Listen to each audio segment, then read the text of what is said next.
ఉగాది అంటే యుగ ఆది. యుగము అనేటటువంటిది ఎక్కడో ఒక రోజు ఆరంభం కావాలి కదా. అది ఎక్కడ ఆరంభం కావాలయ్యా అంటే యుగ ఆది అని చెప్తాం కదా. ఈ రోజుని యుగ ఆదిగా చెప్తారు. బార్హస్పత్యమానం వాళ్ళైతే మాఘ శుద్ధ పాడ్యమిని వాళ్ళు వాళ్ళ యొక్క ఆరంభ సంవత్సరంగా భావిస్తారు.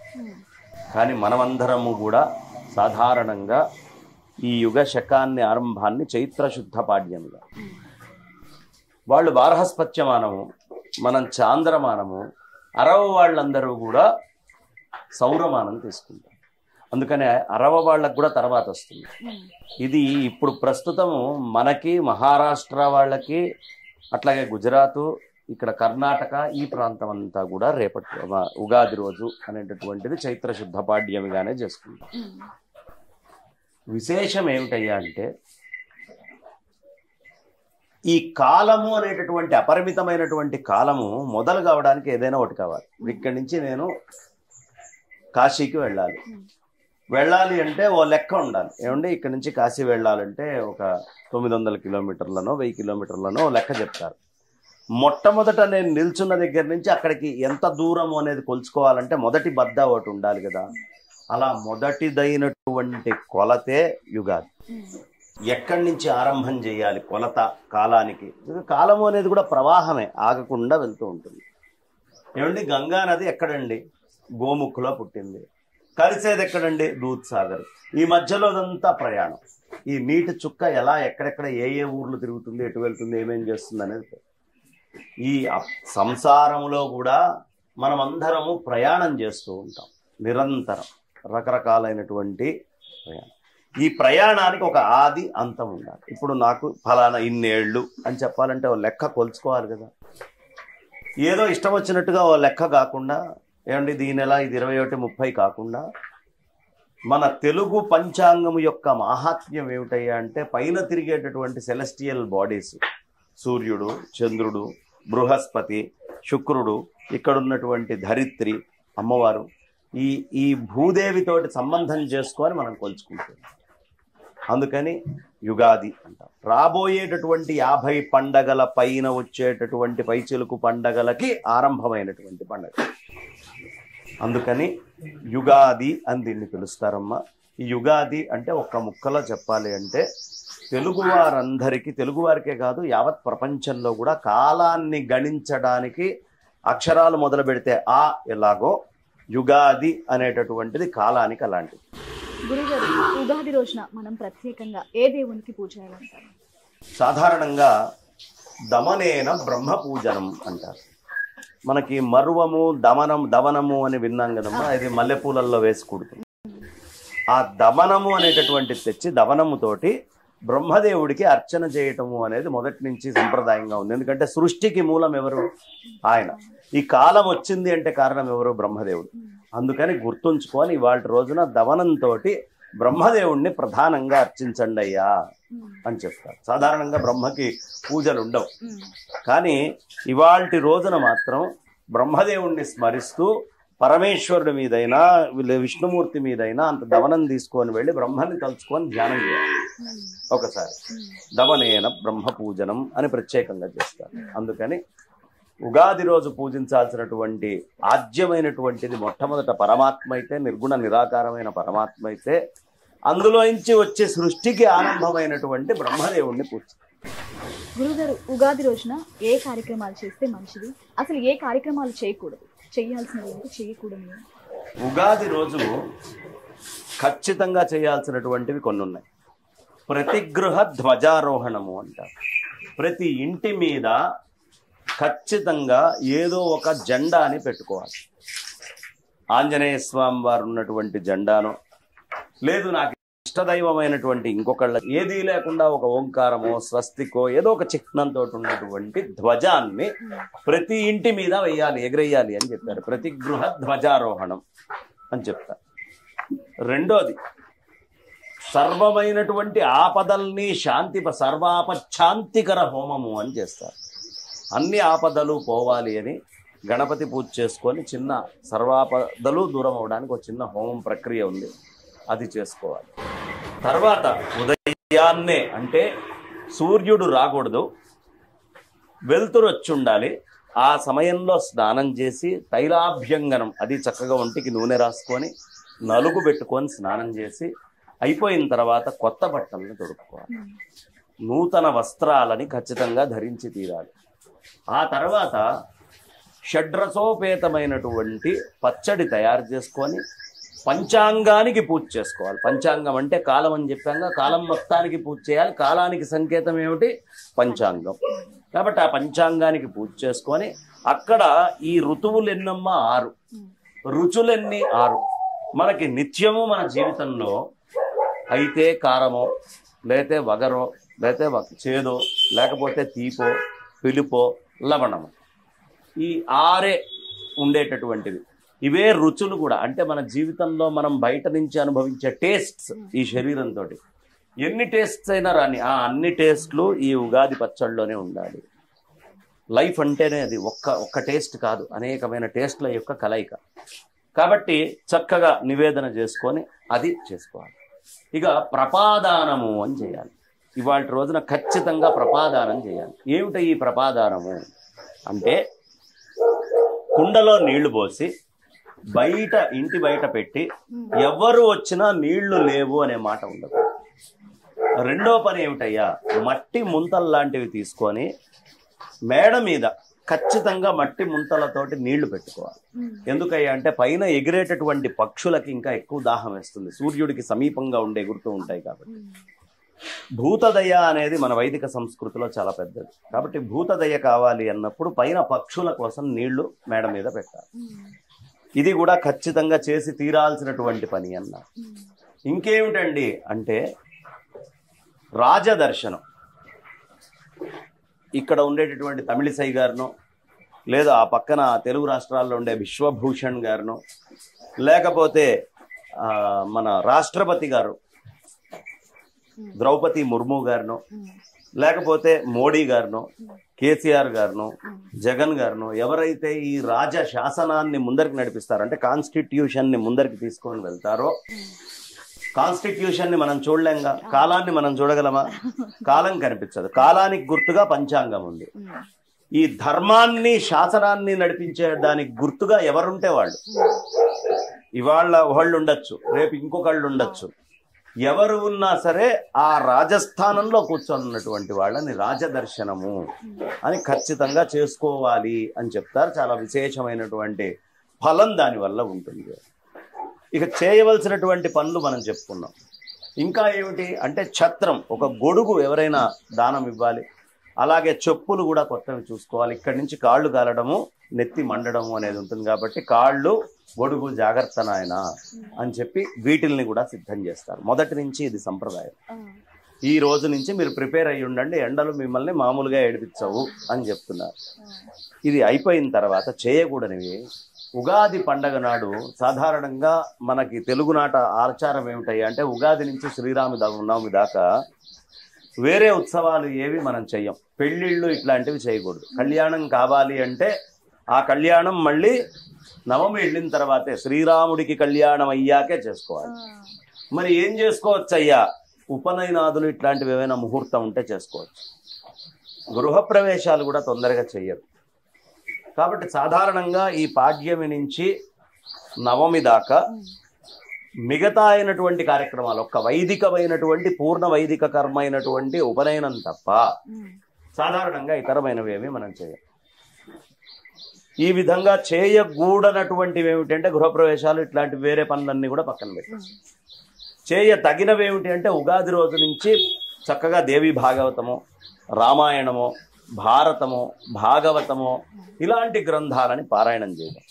భగవంతుడి గుడికి ఖచ్చితంగా వెళ్ళి తీరాలి. వాళ్ళ రోజు వెళ్ళి ఒక్కసారి నమస్కారం చేసుకొని, స్వామి ఈ సంవత్సరం అంతా మాకు బాగుండేట్టుగా అనుగ్రహించు తండ్రి, బ్రహ్మ పుట్టడానికి కూడా మూల కారణమైనటువంటి వాళ్ళు మీరు అని చెప్పి ఒక విష్ణుమూర్తినో పరమేశ్వరుణ్ణో ధ్యానం చేసుకొని ఆ క్షేత్రాలకు, అమ్మవారినో ధ్యానం చేసుకొని క్షేత్రాలకు వెళ్ళాలి.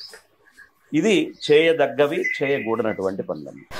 గురువుగారు, ఉగాది రోజున పంచాంగ శ్రవణానికి ఎంతో ప్రత్యేకత. ప్రధానంగా అందరూ పంచాంగ శ్రవణం వింటూ ఉంటారు. అసలు పంచాంగ శ్రవణం ప్రత్యేకత ఏంటి? ఎలాంటి స్థలంలో పంచాంగ శ్రవణాన్ని వినాలి? మొట్టమొదట పంచాంగము అంటే తిథి, వార, నక్షత్ర, యోగ, కరణాలు ఈ ఐదిటిని కలిపితే పంచాంగం అంటారు. ఈ పంచాంగము అనేటటువంటిదే మొత్తము కాలానికి గుర్తు. నిన్న ఒక రకమైన వస్త్రాలని ధరించిన మనము ఇవాళ ఒక రకమైన వస్త్రాలని ధరిస్తున్నాం. నిన్న ఒక రకమైన ఆహారంతో శక్తిని తెచ్చుకున్న మనం ఇవాళ ఒక రకమైన ఆహారంతో తెచ్చుకుంటున్నాం. ఇదంతా కదులుతున్న కాలం. ఈ కదులుతున్న కాలములో ఈ సమయంలో ఇది జరిగింది అని రికార్డు చేసుకోవడానికి ఒక ఎవిడెన్స్ లాంటిది కావాలి కదా. అదే పంచాంగం ఏం చేస్తుంది అంటే మార్క్ చేస్తుంది. ముందు చేయాల్సిన పనికి కాలానికి లెక్క ఒకటి పంచాంగంలో కనిపిస్తుంది, వెనక జరిగిన దానికి పంచాంగంలో ఒక లెక్క కనిపిస్తుంది. కాబట్టి ఈ పంచాంగములో ఆ లెక్క అనేటటువంటిది చాలా ప్రధానం. ఇక పంచాంగము అనేటటువంటిది పూజ ఎందుకు చేయాలి అంటే, ఈ పంచాంగము అనేటటువంటిది నేను ఫలానా సమయంలో పుట్టాను, నేను పుట్టినప్పుడు సూర్యుడు ఫలానా కాన్స్టిలేషన్లో ఉన్నాడు, చంద్రుడు ఫలానా కాన్స్టిలేషన్లో ఉన్నాడు, బృహస్పతి ఫలానా కాన్స్టిలేషన్లో ఉన్నాడు, కుజుడు ఇదిగో ఇక్కడ ఉన్నాడండి, సూర్యనారాయణమూర్తి ఇలా ఉన్నాడు అని మొత్తము గ్రహాలన్నింటినీ ఓదానికి ఒకటి లెక్క వేసుకొని, బుధుడు ఎక్కడ ఉన్నాడు అన్ని లెక్క వేసుకొని, రాహుకేతువుల యొక్క సంపర్కం ఎలా ఉంది అనేది లెక్క వేసుకొని, ఈ సమయంలో పుట్టినటువంటి వాడి జీవితం ఎలా ఉంటుంది అని చెప్తారు. కాలానికి ఒక సంవత్సరం మనం లెక్కేసుకొని కొలతలు చేసుకున్నాం, ఒక వార్షికం. సంవత్సరోవా అపామాయతనం ఆయతనవాన్ భవతి అని చక్కగా సంవత్సరాన్ని మనం చెప్పుకుంటూ వచ్చాం కదా. ఆ సంవత్సరం మనం చెప్పుకున్నది పూర్తయిపోయింది. మళ్ళా రీషెడ్యూల్ అన్ని కొత్తగా. ఎలా అయితే ఇప్పుడు మనం చక్కగా మార్చిలో అకౌంట్స్ తీసుకొని వెళ్ళి సబ్మిట్ చేస్తాం, అన్ని అకౌంట్స్ని ఐటీ వాళ్ళకి. ఎందుకు సబ్మిట్ చేయాలి అంటే, నాయన ఒక సంవత్సరం గడువు పూర్తయింది, ఈ సంవత్సరంలో నువ్వు చేసినటువంటి పనులన్నిటికీ నువ్వు జవాబుదారీ, ఎంత లెక్క ఏమిటి ప్రతిదానికి. అలా గడిచినటువంటి సంవత్సరం మొత్తానికి జవాబుదారీగా ఉంటూనే కొత్త పుస్తకాలు, బిల్ బుక్స్ అన్నిటినీ తీసుకొని వచ్చి ఒకసారి అక్కడ పెట్టి పూజ చేసుకొని, అలాగే కాలానికి పూజ చేసి, ఈ కాలము నాకు ఫలవంతమగుగాక. ఓ మామిడి చెట్టు నాటామమ్మా, నాటితే ఇది 3 ఏళ్లకి ఒక పండు వస్తుందండి అంటేనే నాటుతాడు, కానీ దీనికి ఏమి రాదండి అంటే నాటడుగా ఎవడు. కాలములోనే ఫలాలన్నీ వస్తాయి. కాబట్టి ఈ సంవత్సరము ఇదిగో పాతవి అయిపోయినాయ్యా, ఇప్పుడు నేను ఈ కొత్త విత్తనాలని నాటబోతున్నాను, వీటి యొక్క ఫలాలు నాకు ఫలానా సమయానికల్లా లభించుగాక. అలా కాలాన్ని కొలుచుకుంటూ ఫలానా లెక్కలు అని తీసుకొని పంచాంగం ప్రధానం కాబట్టి, మన యొక్క జీవితము కాలంతో ముడిపడి ఉంది కాబట్టి, పంచాంగ పఠనము పెద్దలు చేసినప్పుడు పంచాంగ శ్రవణము అనేది ఖచ్చితంగా ప్రతి వాళ్ళు చేయాలి. కాలం ఇలా ఉండబోతోంది అని సూచనప్రాయంగా చెప్పేస్తారు. ఎలా అంటే, ఒక ఐఐటి చదువుకున్నటువంటి వ్యక్తిని, నాన్న ఇదిగో ఈ రోడ్డు మీద మనం కొత్తగా రోడ్డు అయిపోతున్నాం, ఇక్కడ టోల్ గేట్ కట్టాలి, ఇక్కడ టోల్ గేట్ కడితే లాభం ఎంత వస్తుంది, నష్టం ఏమిటి, నష్టమా లాభమా చెప్పు అన్నారు. వాడు వెళ్ళి అక్కడ కూర్చుంటాడు. ఆ వచ్చి వెళ్ళేటటువంటి బస్సులు, ట్రక్కులు సంఖ్య, లెక్క అన్ని వాడు కొన్ని రోజుల పాటు నోట్ చేసుకుంటాడు. చేసుకొని ఇదిగోండి ఇక్కడ పెడితే ఇంత లాభం వచ్చే అవకాశం ఉంది, ఈ విధంగా ఉంది, ప్రస్తుతం ఉన్నటువంటి పొజిషన్ ఇది అని మొత్తం వాడు ఒక డేటా వేసుకొని, ఆ డేటాని తీసుకొని వచ్చి ఎవడైతే టోల్ గేట్ వేయాలో వాడికి సబ్మిట్ చేస్తారు. దానిని బట్టి వాళ్ళు రోడ్ వేయటం, మిగతా పనులన్నీ చేయటం సూచనప్రాయంగా. వీడు రాసిన బస్సులే రావు, వీడు రాసిన ట్రక్కులే రావు, అదే నెంబర్ మారచ్చు, కొంచెం అటు ఇటు కావచ్చు, కానీ ప్రతిదానికి డేటా సైన్సెస్ అనేది చాలా ప్రధానం. అలా సూచనగా ఈ సంవత్సరం ఇలా ఉండబోతోంది. శుక్రుడు ఇక్కడ ఉన్నప్పుడు ఇంతకు ముందు కొన్ని చాలా మనము 60 ఏళ్లకు ఒకసారి పంచాంగం క్యాలెండర్ మారుస్తాం. పోయిన 60 ఏళ్ళు ఉన్నప్పుడు ఇలా జరిగిందండి, ఈ 60 ఏళ్ల క్రితం ఇలా జరిగిందండి అని ఎవ్రీ 60 years కి మళ్ళీ ఒక్కసారి రీజువనేట్ చేసుకొని 5 పుష్కరాలకు ఒకసారి టైంని మొత్తం క్యాలిక్యులేట్ చేసినటువంటి డేటా ఏదైతే ఉందో ఆ డేటాని తీసుకొచ్చి ఈ సంవత్సరం ఇలా ఉండే అవకాశం ఉంది అని సూచనప్రాయంగా మొత్తము చెప్తారు. ఇది ఎవరెవరికి తెలియాలి? పాలించే రాజుకు తెలియాలి, పాలించబడేటటువంటి ప్రజలకి తెలియాలి, ఎలాంటి పంటలు బాగా పండుతాయని రైతులకి తెలియాలి, పిల్లలకి ఎలా ఉండబోతోంది అనేది తెలియాలి, సస్యమా రోగాల అనే విషయాలు కూడా, ఇవన్నీ పూర్వ అనుభవాలు, డేటా అంటారు దీన్ని. ఈ డేటా మొత్తము తీసుకొని చెప్తారు. కాబట్టి ఫస్ట్ లర్న్, డేటా ఎలా తీసుకోవాలనే విషయం నువ్వు నేర్చుకో. అనేది ఈ పంచాంగం అనేటటువంటి వినడాన్ని బట్టి మనకు తెలియపరుస్తుంది. నీ పర్సనల్ డేటా తెలియాలి, నీ ఫ్యామిలీ డేటా తెలియాలి, సోషల్గా ఉండేటటువంటి నీ చుట్టుపక్కల డేటా తెలియాలి, నీ రాష్ట్రం డేటా తెలియాలి, నీ దేశం డేటా తెలియాలి, ఈ విశ్వం యొక్క డేటా తెలియాలి. ఎందుకంటే ఇవన్నీ టైం బౌండెడ్ యాక్టివిటీస్.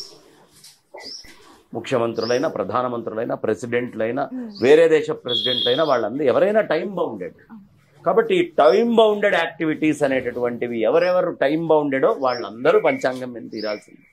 వింటే తద్వారా ఏమవుతుంది అంటే డేటాని రికార్డ్ చేసుకోవాలి, డేటా ఉంచుకోవాలి, పాతగా ఏం చేసామో తెలుసుకోవాలి, కొత్తగా చేయబోయేటటువంటివి ఏమిటో తెలుసుకోవాలి. ఇదంతా కూడా పంచాంగానికి చేసేటటువంటి పూజ. అందుకని పంచాంగ పూజ అనేది చేస్తా ఉన్నాం.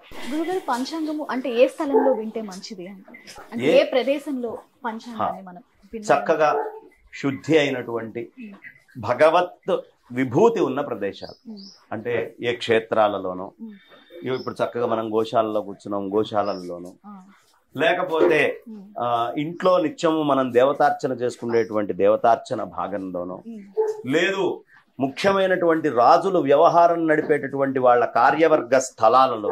ఇప్పుడు తెలంగాణలో ప్రగతి భవన్ అంటాం. ఎందుకు ప్రగతి భవన్, ఎందుకు సచివాలయాలు అంటే అక్కడి నుంచి వ్యవహారాలు నడుస్తూ, ఎక్కడి నుంచి వ్యవహారం నడుస్తూ ఉంటుందో అక్కడ ప్రతి వాళ్ళు వాళ్ళ కార్యాలయాల్లో చెప్పించుకుంటారు. బీజేపీ వాళ్ళు బీజేపీ కార్యాలయంలో చెప్పి, ఈ కార్యాలయంలో నుంచి కాలం తెలుసుకోవడము అనేది వాళ్ళకు అవసరం. అంటే ఎవరు ఏ యాక్టివిటీస్ చేస్తారో ఆ యాక్టివిటీస్ యొక్క కోర్ సెంట్రిక్ పాయింట్ ఎక్కడ ఉంటుందో అక్కడికి వెళ్ళి ఇది చదువుకోవడము అనేది చాలా ఉత్తమం. గృహంలో నుంచి చేసుకునే వాళ్ళు గృహంలో నుంచి చేసుకుంటారు, కార్యాలయాల్లో. కానీ ఏదైనా అన్నిటికంటే క్షేత్రము, గోశాలలు లాంటివి చాలా పవిత్రమైనటువంటివి. అలాంటి చోట చెప్పుకుంటే ఏదైనా కొంచెం నెగిటివ్ ఉన్నా, ఏదైనా కొంచెం దుఃఖభూయిష్టమైనది ఉన్నా కాస్త దూరం అవుతుంది, మనస్సుకు కూడా ప్రశాంతత ఉంది. గురుగారు, పంచాంగము ఇప్పటి నుంచి స్టార్ట్ అవుతుంది అంటే మనకి ఉగాది నుంచి కొత్తగా మనం పంచాంగం రాసుకుంటాం కదా. గ్రహణాలు అనేవి లెక్కింపు ఎలా ఉంటుంది, అసలు ఎలా జరుగుతుంది అనే దానికి చాలా మందికి తెలియదు. సో ఆ లెక్కింపు ఎలా ఉంటుంది? ఇప్పుడు గ్రహణాల లెక్కింపు ఎలా చేస్తారయ్యా అంటే, భూమి, సూర్యుడు, చంద్రుడు ముగ్గురు ఒకటే కక్షలోకి వచ్చినప్పుడు ఒకదాని నీడ, ఒకప్పుడు చంద్రుడి నీడ ఆ చంద్రుడు ఆపేస్తుంది వెనకదాన్ని, ఒకప్పుడు భూమి ఆపేస్తూ ఉంటుంది. ఇలా దాన్ని ఆపినందువల్ల ఛాయ ఏదైతే వస్తుందో అది గ్రహణం అంటారు. ఇప్పుడు ఒక ఆర్బిట్ తీసుకున్నాం మనం, సూర్యుడు ఉన్నాడు, చుట్టూతా గ్రహాలన్నీ తిరుగుతూ ఉన్నాయి. ఈ గ్రహాలలో ఈ స్ట్రైట్ లైన్ లో ఒకటేసారి ఎప్పుడు వస్తుంది, అదే మన గొప్పతనం. ప్రతి అమావాస్యకి మనకు ఒక 5 degrees టిల్ట్ తోటి తేడా కనిపిస్తూనే ఉంది కదా.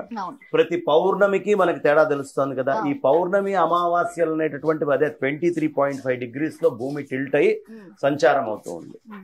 ఇది కూడా దగ్గర గ్రహణం లాంటిదే.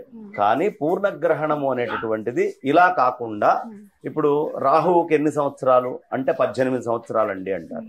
ఖచ్చితంగా 18 ఏళ్లకు ఒక్కసారి గ్రహణం వచ్చి తీరుతుంది. అది కాకుండా మళ్ళీ 100 ముక్కలైనటువంటి ఉపకేతు విభాగం ఏదైతే ఉంటుందో, పాక్షికమైనటువంటి గ్రహణాలు ఏవైతే ఉంటాయో కంప్లీట్ గా కాకుండా ఇలా గ్రహణాలు వస్తాయి. వీటిల్ని ఈ మూమెంట్స్ ని క్యాలిక్యులేట్ చేసుకొని 3 సేమ్ లైన్ లోకి ఎప్పుడు వస్తున్నాయి అని కూర్చొని రాసేటటువంటి లెక్కనే గ్రహణము అంటారు. అలాంటి గ్రహణాలు అనేటటువంటివి ఇవాళ టెలిస్కోప్ కనుక్కున్నప్పుడు కాదు, లేదు మనకి ఎక్స్పాన్షన్ థియరీ, లైట్ ఎక్స్పాన్షన్ ఇవన్నీ రాకముందే, ఆటమ్ ని ఎలా డివిజన్ చేయాలనేది తెలియకముందే, లేకపోతే మనకి ఈ పూర్తి అయినటువంటి ఖగోళ నాసా అనేటటువంటిది 1950లో వచ్చింది, అది రాకముందే, కొన్ని వేల సంవత్సరాల క్రితమే సనాతనమైనటువంటి మన వైదిక ఋషులు ఆకాశంలో జరిగేటటువంటి వింతలన్నిటినీ రికార్డు చేసి ఆ వింతలని మనకి తెలియపరిచారు. గ్రహణం ఫలానా టైంకి వస్తుందయ్యా, ఇగో బుధుడు ఈ ఇంట్లో ఉన్నాడు, శుక్రుడు ఇక్కడ ఉన్నాడు అంటే, ఇల్లు అంటే కాన్స్టిలేషన్. ఇప్పుడు మనము ఏదైనా ఒకటి చెప్పాలి, నువ్వు అన్నం పెడుతున్నావు, పైన చంద్రుడు కనిపిస్తున్నాడా అంటావు చెట్లో నుంచి, ఆ చెట్టులో ఉన్నటువంటి చంద్రుడు కనిపించడు, అప్పుడు మనం ఏం చేస్తాం, 2 కొమ్మల మధ్యలో నుంచి కనిపిస్తున్నాడా అంటాం. నిజంగా 2 కొమ్మల మధ్యలో చంద్రుడు ఉన్నాడా? కాదు. వీడు గుర్తుపట్టడం కోసం ఆ 2 కొమ్మల మధ్యలో అని ఎలా చెప్తామో, ఆకాశంలో ఉండేటటువంటి నక్షత్రాలని 27 నక్షత్రాలు 4 పాదాలు 108 కింద కాన్స్టిలేషన్ చేసుకొని, ఈ 108 కాన్స్టిలేషన్స్ లో మేషరాశి, ఇదిగో ఈ నక్షత్రాలు మేషం, ఈ నక్షత్రాలు వృషభం, అని మొత్తము రౌండ్గా మొత్తం ఆకాశాన్ని కొలుచుకొని ఈ ఏ ప్రదేశాల లోపల ఆ ఆ సూర్యనారాయణమూర్తి, ఆ చంద్రుడు, మిగతా అయినటువంటి గ్రహాలు సంచరిస్తున్నాయి, అవి ఎక్కడ ఉన్నాయి, ఏ కాన్స్టిలేషన్ లో ఉన్నాయి అని చెప్పేటటువంటిదే ఈ పంచాంగ గణనానికి చాలా ప్రధానమైనటువంటిది. కాబట్టి ఆ లెక్కలన్నీ కూడా వేల సంవత్సరాల క్రితం మన ఋషులు రాశారు. ఇప్పుడు మన కంటికే మనం టెలిస్కోప్లు వస్తే తప్ప చూడలేనటువంటి వాళ్ళు ఎలా చూశారు, ఎలా చెప్పారు, అవి అట్పార్ విత్ నాసా, తర్వాత వచ్చిన నాసా తోటి అట్పార్ ఉన్నాయి. ఎలా వాళ్ళు ఈక్వటోరియల్ లైన్స్ అని డిజైన్ చేశారు. ఈక్వటోరియల్ లైన్ అంటే లంకా అని చెప్తాం మనం. ఇప్పుడు ఈ ఈక్వటోరియల్ లైన్స్ ని ఎలా చేశారు, ఉజ్జయిని నుంచి కాలాన్ని గణించేవాళ్ళు పూర్వం, అది ఎగ్జాక్ట్ గా ఉంటుంది. మరి వాళ్ళు ఎలా గుర్తించారు, తర్వాత దాన్ని గ్రీన్విచ్ మీన్ టైం కి మార్చారు బ్రిటిషర్స్. కానీ ఈవెన్ ప్రపంచం అంతా కూడా ఉజ్జయిని నుంచే టైం ని క్యాల్కులేట్ చేసుకునేవాళ్ళు, మన స్వాతంత్రానికి కొంచెం ముందు దాకా కూడా. కాబట్టి మన కాల గణనము చాలా విశేషమైనటువంటి, ఆ ఋషులు అనన్య సామాన్యమైనటువంటి ఋషులు. కాబట్టి ఇవన్నీ కూడా మనకి చక్కగా చెప్తూ ఉంటారమ్మా. దానిని బట్టే మార్పులు వస్తూ ఉంటాయి. కాబట్టి మనం ఏదో క్యాలెండర్ చూసుకొని క్యాలెండర్లో వెళ్ళేటటువంటి వాళ్ళం కాదు. మోర్ రిఫైన్డ్, మోర్ జాగ్రత్తగా కొలతలతోటి, లెక్కలతోటి, ఏ రోజు ఏ క్షణం ఎప్పుడు ఏమవుతుందని లెక్కలు ఇచ్చారు మనకి. యమఘడియలేంటి, రాహుగడియలేమిటి, రాహుకాలం ఏమిటి, మంచి అమృత ఘడియలేమిటి, ఏ టైం ఏంటి, ఎప్పుడు ఎలా ఉంటుంది, వీళ్ళ మూమెంట్స్లో ఎక్కడెక్కడ ఏమేమి వస్తుంది, ఇవన్నీ కూడా సైంటిఫిక్గా ఆ రోజే అడ్వాన్స్డ్గా చెప్పినటువంటి గొప్పదైన కల్చర్ మందమ్మ. కాబట్టి అలాంటి ఆ కల్చర్లో మనం అందరం పంచాంగాన్ని వాడుకుందాం తప్ప అనవసరంగా క్యాలెండర్ల ప్రకారం పుట్టినరోజు చేసుకోవచ్చు. మనం వ్యవహారంలో వాడుతున్నటువంటి డేట్లు వాడుకున్న ట్రూ టైం, మీన్ టైం అని రెండు ఉంటాయి. ట్రూ టైము, మీన్ టైంలో తేడా ఏంటి అంటే, కలకత్తాలో ఎయిర్పోర్ట్ ఉంది ఏమ్మా, అక్కడ ఓ మనిషి నిల్చొని వాచ్ చూశాడు, 12 అయింది. Rajasthan complete west, Calcutta east అయితే రాజస్థాన్ వెస్ట్. కంప్లీట్ వెస్ట్ కార్నర్కి వెళ్ళి మళ్ళీ వాచ్ చూస్తే వాడు 12 అంటున్నాడు. మరి ఈ గమనం ఏదైతే ఉందో భూమి యొక్క మూమెంట్ లో ఈస్ట్ కి వెస్ట్ కి ఖచ్చితంగా టైం తేడా ఉండాలి కదా, ఉండాలా? ఎందుకు తేడా లేకుండా 12 పెట్టారు అంటే, ఇక్కడ ల్యాండ్ అయినది అక్కడ టైం ఇక్కడ టైం వేరుంటే, ఇక్కడ లేచినటువంటి విమానం అక్కడ దిగేటప్పటికి టైములు వేరియేషన్స్ వస్తాయి, ఇబ్బంది పడతారు జనాలు అని దాన్ని మీన్ టైం అంటారు. అన్ని చోట్ల ఒకటే ఇది కింద తీసుకొని పెట్టేస్తారు. ట్రూ టైం ఏంటి అంటే, మనం ముహూర్తాలు పెట్టుకుంటాం. హైదరాబాద్ లో పుట్టాడండి, ఇక్కడ అంటే ఇక్కడ లాటిట్యూడ్, ఇక్కడ లాంజిట్యూడ్, ఇవన్నీ క్యాలిక్యులేట్ చేసుకుంటూ ఇక్కడ పరిస్థితి ఏమిటి అని క్యాలిక్యులేట్ చేసుకొని సూర్యుడి యొక్క సమయం ఏమిటో గమనించుకొని యాప్ట్ టైం చెప్పడాన్ని ట్రూ టైం అంటారు. మనం ముహూర్తాలు పెట్టుకునేదంతా ట్రూ టైం, మనం వ్యవహారం చేసుకునేదంతా మీన్ టైం. అలాగే క్యాలెండర్ ప్రకారం పుట్టినరోజు మీన్ టైం చేసుకున్నా ట్రూ టైం, నిజమైనటువంటి టైం అయిన పంచాంగాన్ని ఎప్పుడు వదిలిపెట్టద్దు. Because it is more scientific. ఇప్పుడు అదే కదా ప్రపంచంలో అటామిక్ టైంకి రీచ్ అవుతున్నారు మెల్లిగా. కాబట్టి పంచాంగం అనేది వదిలిపెట్టకూడదు. పంచాంగం ప్రకారం కాలం గణించుకుంటూనే చక్కగా క్యాలెండర్ని. ఇంకా ఎవరైనా అడిగితే చెప్పచ్చు, who don't like to celebrate their birthday twice, 2 సార్లు పుట్టినరోజు చేసుకోవడానికి ఎవడ ఆనందపడుతూ. అందుకని చక్కగా బ్రహ్మాండంగా పంచాంగాన్ని వదిలిపెట్టద్దు. పంచాంగంలో మనం చూసుకొని గణనం చేసుకొని కాలాన్ని నడుపుకుంటూ వెళ్ళాలి. గురుగారు, మీరు ఇప్పుడు చెప్పినట్టు మన హిందూ సనాతన ధర్మంలో నిజంగానే పంచాంగానికి ఒక ప్రత్యేక స్థానం ఉంది. ఎప్పటి నుంచో, ఇప్పుడు కాదు కదా, ఎప్పటి నుంచో మన పంచాంగం అనేది ఫాలో అవుతుంది. కానీ హేతువాదుల విషయానికి వస్తే, ముఖ్యంగా పేర్లు చెప్పాలి అంటే, మీరు ఎన్నోసార్లు డిబేట్స్ లో వాదించి ఉన్నారు. బాబు గోగినేని గారు అయి ఉండొచ్చు, లేకపోతే రావు గారు అయి ఉండొచ్చు, ఇలా ఎంతో మంది మీరు ఎన్నోసార్లు వాదించి ఉన్నారు. వాళ్ళతో రమేష్ గారు అయి ఉండొచ్చు, ఎంతో మందితో వాదించారు గురుగారు. కానీ పంచాంగాన్ని నమ్మొద్దు, అది అసలు లేదు, ఏదో ఎవరో సృష్టించి రాసింది, కల్పితం అంటూ కూడా ఎన్నో వాదనలు వినిపించాయి. అసలు దీని గురించి మీరేం చెప్తారు? పంచాంగాన్ని నమ్మద్దు అంటే, బాబు నీ కళ్ళను నువ్వు నమ్మద్దు, నేను ఇచ్చినటువంటి మిషన్నే నమ్ముకుంటూ వెళ్ళు, నీ కళ్ళు నీకు ప్రమాణం కాదు అని చెప్పడం ఎట్లాగో ఇది అలాగే. అయితే దీనికి మళ్ళీ కొన్ని ఉదాహరణలు చెప్తారు మన పెద్దవాళ్ళు. ఏమిటాయంటే, కొన్ని కంటికి కనిపించని ఉంటాయి. అలా కంటికి కనిపించనటువంటి మహత్తరమైన విషయాల్ని పంచాంగం చాలా చెప్తుంది. వాళ్ళు ఏదో మాట్లాడాము, కొంచెం గనక డెప్త్ గా ఈ నాకు తెలిసి పంచాంగం గురించినటువంటి జ్ఞానము చాలా తక్కువ ఉంటుంది వాళ్ళకి. ఓ సందర్భంలో మాట్లాడేటప్పుడు నేను ఫలిత జ్యోతిష్యము దాని మీద మీరు వంక పెడితే అది డేటా సైన్స్, సూచనప్రాయంగా చెప్పేది. ఇక మనం దక్షిణాయనం అంటాం, దక్షిణాయనం వస్తుందా లేదా? ఉత్తరాయణం అంటున్నాం, ఉత్తరాయణం ఆ సూర్యుడి యొక్క మూమెంట్స్ లో మార్పు ఉంటుందా ఉండట్లేదా? మనము పౌర్ణమి అంటున్నాం, నిండుగా చంద్రుడు కనిపిస్తున్నాడా లేదా? మనం పౌర్ణమి అన్న రోజే కనిపిస్తున్నాడు కదా మన క్యాలెండర్ లో. మనం అమావాస్య అంటున్నాం, ఆ రోజు రాత్రి సూర్యనారాయణమూర్తి ఉండట్లేదు కదా. ప్రతిదీ అభివృద్ధి చెందుతోంది కదా. సూర్యోదయము అని పంచాంగంలో రాస్తున్నావా అంటే ఈ టైంకి సూర్యుడు ఉదయిస్తాడు అని వస్తోందా? సూర్యాస్తమయము అని మనం రాసాం అంటే ఈ లెక్కలు ఎలా క్యాలిక్యులేట్ చేసుకోవాలనేది నీ నాసా పుట్టక ముందు, టెలిస్కోప్ రాకముందు చెప్పారయ్యా. నీకు కొంచెమైనా ఆలోచన ఉంటే పంచాంగాన్ని నమ్మద్దు అనవు. ఎందుకు? నేను పౌర్ణమి అంటే పౌర్ణమే, నేను అమావాస్య అంటే అమావాస్య, ఆకాశంలో కనిపిస్తోంది కదా ప్రాక్టికల్ గా. ఇంకా ఏమిటయ్యా అంటే ఈ వింతల్ని మన వాళ్ళు ఎంతో రీడ్ చేశారమ్మా. ఇప్పుడు ఛాయా సోమేశ్వరాలయం ఉంది, ఏ సమయంలో వెళ్ళినా ఛాయ పడేట్టుగా ఆస్ట్రోనామికల్ నాలెడ్జ్ ని ఇంజనీరింగ్ టెక్నాలజీ తోటి కలిపి టెలిస్కోప్ కంటే ముందే అక్కడ తీసుకొచ్చి కట్టారు. విద్యారణ్య స్వామి వారు హంపీలో ఒక అద్భుతమైన గోపురం కట్టారు. సూర్యనారాయణ మూర్తి ఎటు ఉన్నా దాని యొక్క ఇన్వర్టెడ్ మిర్రర్ ఇమేజ్ అనేటటువంటిది ఒక చిన్న రంధ్రంలోంచి 1 కిలోమీటర్ పాస్ అయి వెళ్ళి ఇన్వర్టెడ్ ఇమేజ్ పడుతుంది. ఏనాడో వాళ్ళు గ్రహాలని లెక్క వేసుకొని అక్కడ తీసుకొచ్చి ఆ క్యాలిక్యులేషన్స్ ఇచ్చారు. ఇంకా మన పంచాంగంలో ఏమండి ఫలానా సింహరాశిలోకి బృహస్పతి ప్రవేశిస్తాడు అని రాస్తే కాశ్మీర్ లో కోటిహర్ అనే ఒక లేక్ ఉంది, ఆ లేక్ లో వాటర్ వచ్చేస్తాయి. ఎప్పటిదాకా మన పంచాంగంలో సింహరాశిలో బృహస్పతి ఉంటాడని చెప్తాం అప్పటిదాకానే ఉంటాయి, మళ్ళీ 13 నెలలు అయిపోతే వెళ్ళిపోతాయి, మళ్ళీ 12 years తర్వాత వాటర్ వస్తాయి. అలాంటిది ఇప్పుడు ఇదేమి నేను రాసినందువల్ల చెరువుల్లో నీళ్లు రావుగా. ఇప్పుడు నేను సంక్రాంతి అని చెప్తా, చెప్పినప్పుడే మనకి శివగంగా అనే ఒక ప్రదేశం ఉంది అద్భుతంగా, మైసూర్ దగ్గర ఉంటుంది. ఆ ఒక కొండ, అద్భుతమైన కొండ, ఆ కొండ మీద తొట్లో 40 ounces వాటర్ కరెక్ట్ గా మకర రాశిలోకి సూర్యుడు ప్రవేశించినప్పుడే వస్తాయి. ఇది నేను చెప్పట్లేదే, ప్రకృతికి పంచాంగంలోనే ఉంది, ప్రకృతికి నేను చెప్పింది కాదు. ఆల్వార్ ట్యాంక్ లో కూడా అంతే వస్తాయి వాటర్. ఇలా ప్రకృతిని ఎంతో స్టడీ చేసి డేటా తీసుకొని వచ్చి అయ్యా ప్రపంచంలో ఇన్ని మార్పులు ఉంటాయి ఇంత అని టైం ని మోస్ట్ సొఫిస్టికేటెడ్ గా క్యాలిక్యులేట్ చేసినటువంటి ఋషుల హృదయం అర్థం గాక ఏది మాట్లాడినా ఏదో ఒక తప్పు, ఇది తప్పు తప్పు. ఇప్పుడు మామూలుగా రోడ్డు మీద నడుచుకుంటూ వెళ్ళావు అనుకోమ్మా, నిన్ను ఎవడైనా పట్టించుకుంటాడా? ఎవడు పట్టించుకోడు. అలాగే ఎవడెళ్ళినా పట్టించుకోడు. అదే రోడ్డు మీద వెళ్ళినటువంటి వాడు మంచి సెంటర్లో, ఓ బస్ స్టాప్ ఉన్న సెంటర్లో నిల్చొని పర్రా చొక్కా చింపుకొని తలకాయ పైకెత్తి పెద్దగా వండర్ పెట్టాడు అనుకో, నలుగురు చుట్టుపుడతారు ఏముందో అని.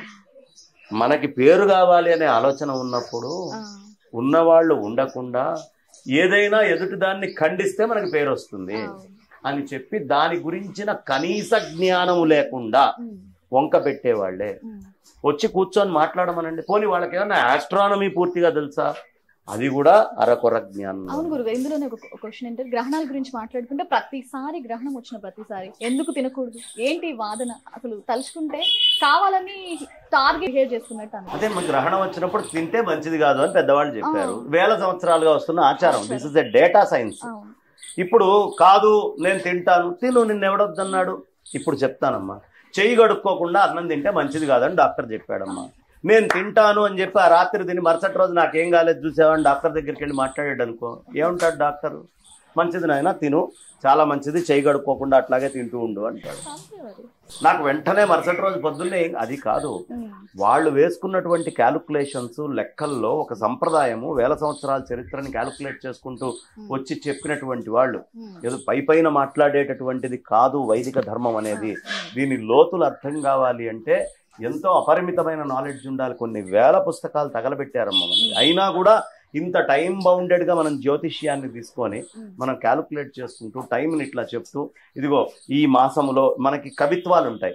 కవిత్వంలో బాల రసాలసాల నవపల్లవ కోమల కావ్య కన్యకన్ కూలల కిచ్చప్పరు.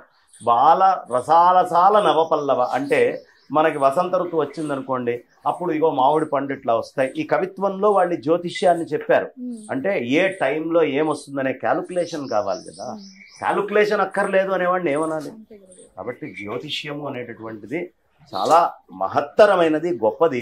అర్థం చేసుకోగలిగే స్థాయిలో తపస్సు చేసుకొని జ్యోతిష్యులకు కూడా నేను చెప్తాను, ఓ తపస్సులాగా చదువుకొని చెప్పండి. ఏది పడితే అది మాత్రం దయించి చెప్పద్దు.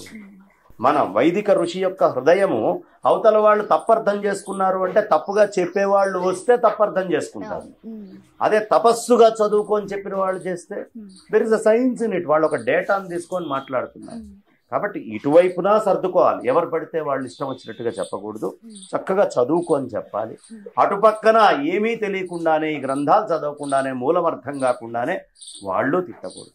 కాబట్టి ఉభయతారకంగా జాగ్రత్తగా చూసుకుంటారు. గురుగారు, ఉగాది రోజున స్వీకరించే పచ్చడి ఏ సమయంలో మనం తీసుకోవాలి, దాని ప్రత్యేకత? ఉదయాన్నే పంచాంగము అనేటటువంటిది పూజ చేసుకొని మొత్తం అయిపోయిన తర్వాత చక్కగా తీసుకొని చదువుకొని ఉదయాన్నే పచ్చడి తీసుకుంటే చాలా మంచిదమ్మా. లేకపోయినా అన్నం తినే లోపల ఆ ఉగాది పచ్చడి తీసుకొని తర్వాతే భోజనం చేయటం, మిగతా చేయటం అనేది చాలా మంచిది. హిట్ టీవీ ప్రేక్షకులందరికీ కూడా మరొక్కసారి ఉగాది శుభాకాంక్షలు చెప్తూ, చక్కగా అందరూ కూడా ఆ పరమాత్మని పూజించండి, ఆయన అనుగ్రహాన్ని పొందండి. అందరికీ కాలం సక్రమంగా అనుకూలించాలి అని అందరి పక్షాన, నా పక్షాన, హిట్ టీవీ ప్రేక్షకులందరి పక్షాన నేను ఆ పరాత్పరుణ్ణి ప్రార్థిస్తూ నా వాణికి విరామాన్ని ఇస్తాను. ధన్యవాదాలు గురుగారు, చాలా ఎన్నో తెలియని విషయాలు తెలియజేశారు మాకు. ధన్యవాదాలు. ముందుగా హిట్ టీవీ ప్రేక్షకులకు శోభకృత్ నామ సంవత్సర శుభాకాంక్షలు. ఈరోజు మనం ఉగాది ప్రత్యేకత గురించి తెలుసుకోవడానికి బంగారేశ్వరం గారి దగ్గరికి వచ్చేసాం. గురుగారిని అడిగి ఉగాది ప్రత్యేకత ఏంటి, దాని విశిష్టతలు ఏంటి, అసలు ఉగాది రోజు ఏ పనులు చేయాలి, ఏ పనులు చేయకూడదు, ఇలాంటి విషయాలు ఏమో తెలుసుకున్నాం. నమస్కారం గురుగారు. నమస్తే అమ్మా. ముందుగా మీకు ఉగాది శుభాకాంక్షలు. మీకు, హిట్ టీవీ ప్రేక్షకులందరికీ, యాజమాన్యానికి శోభకృత్ నామ సంవత్సర యుగాది శుభాకాంక్షలు.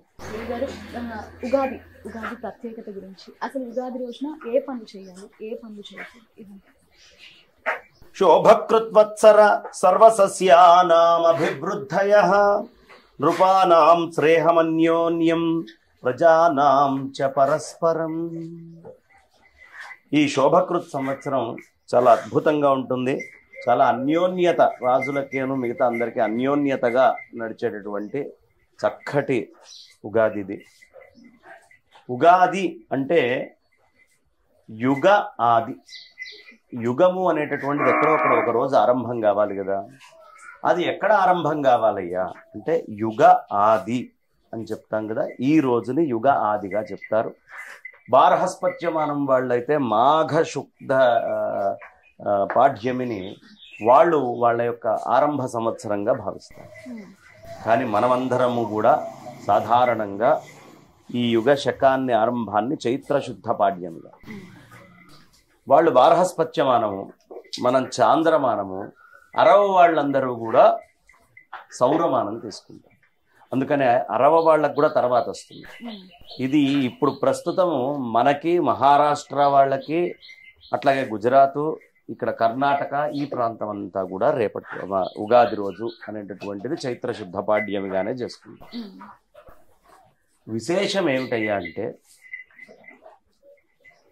ఈ కాలము అనేటటువంటి అపరిమితమైనటువంటి కాలము మొదలు కావడానికి ఏదైనా ఒకటి కావాలి. ఇక్కడి నుంచి నేను కాశీకి వెళ్ళాలి అంటే ఓ లెక్క ఉండాలి. ఏమంటే ఇక్కడ నుంచి కాశీ వెళ్ళాలంటే ఒక 900 కిలోమీటర్లనో 1000 కిలోమీటర్లనో లెక్క చెప్తారు.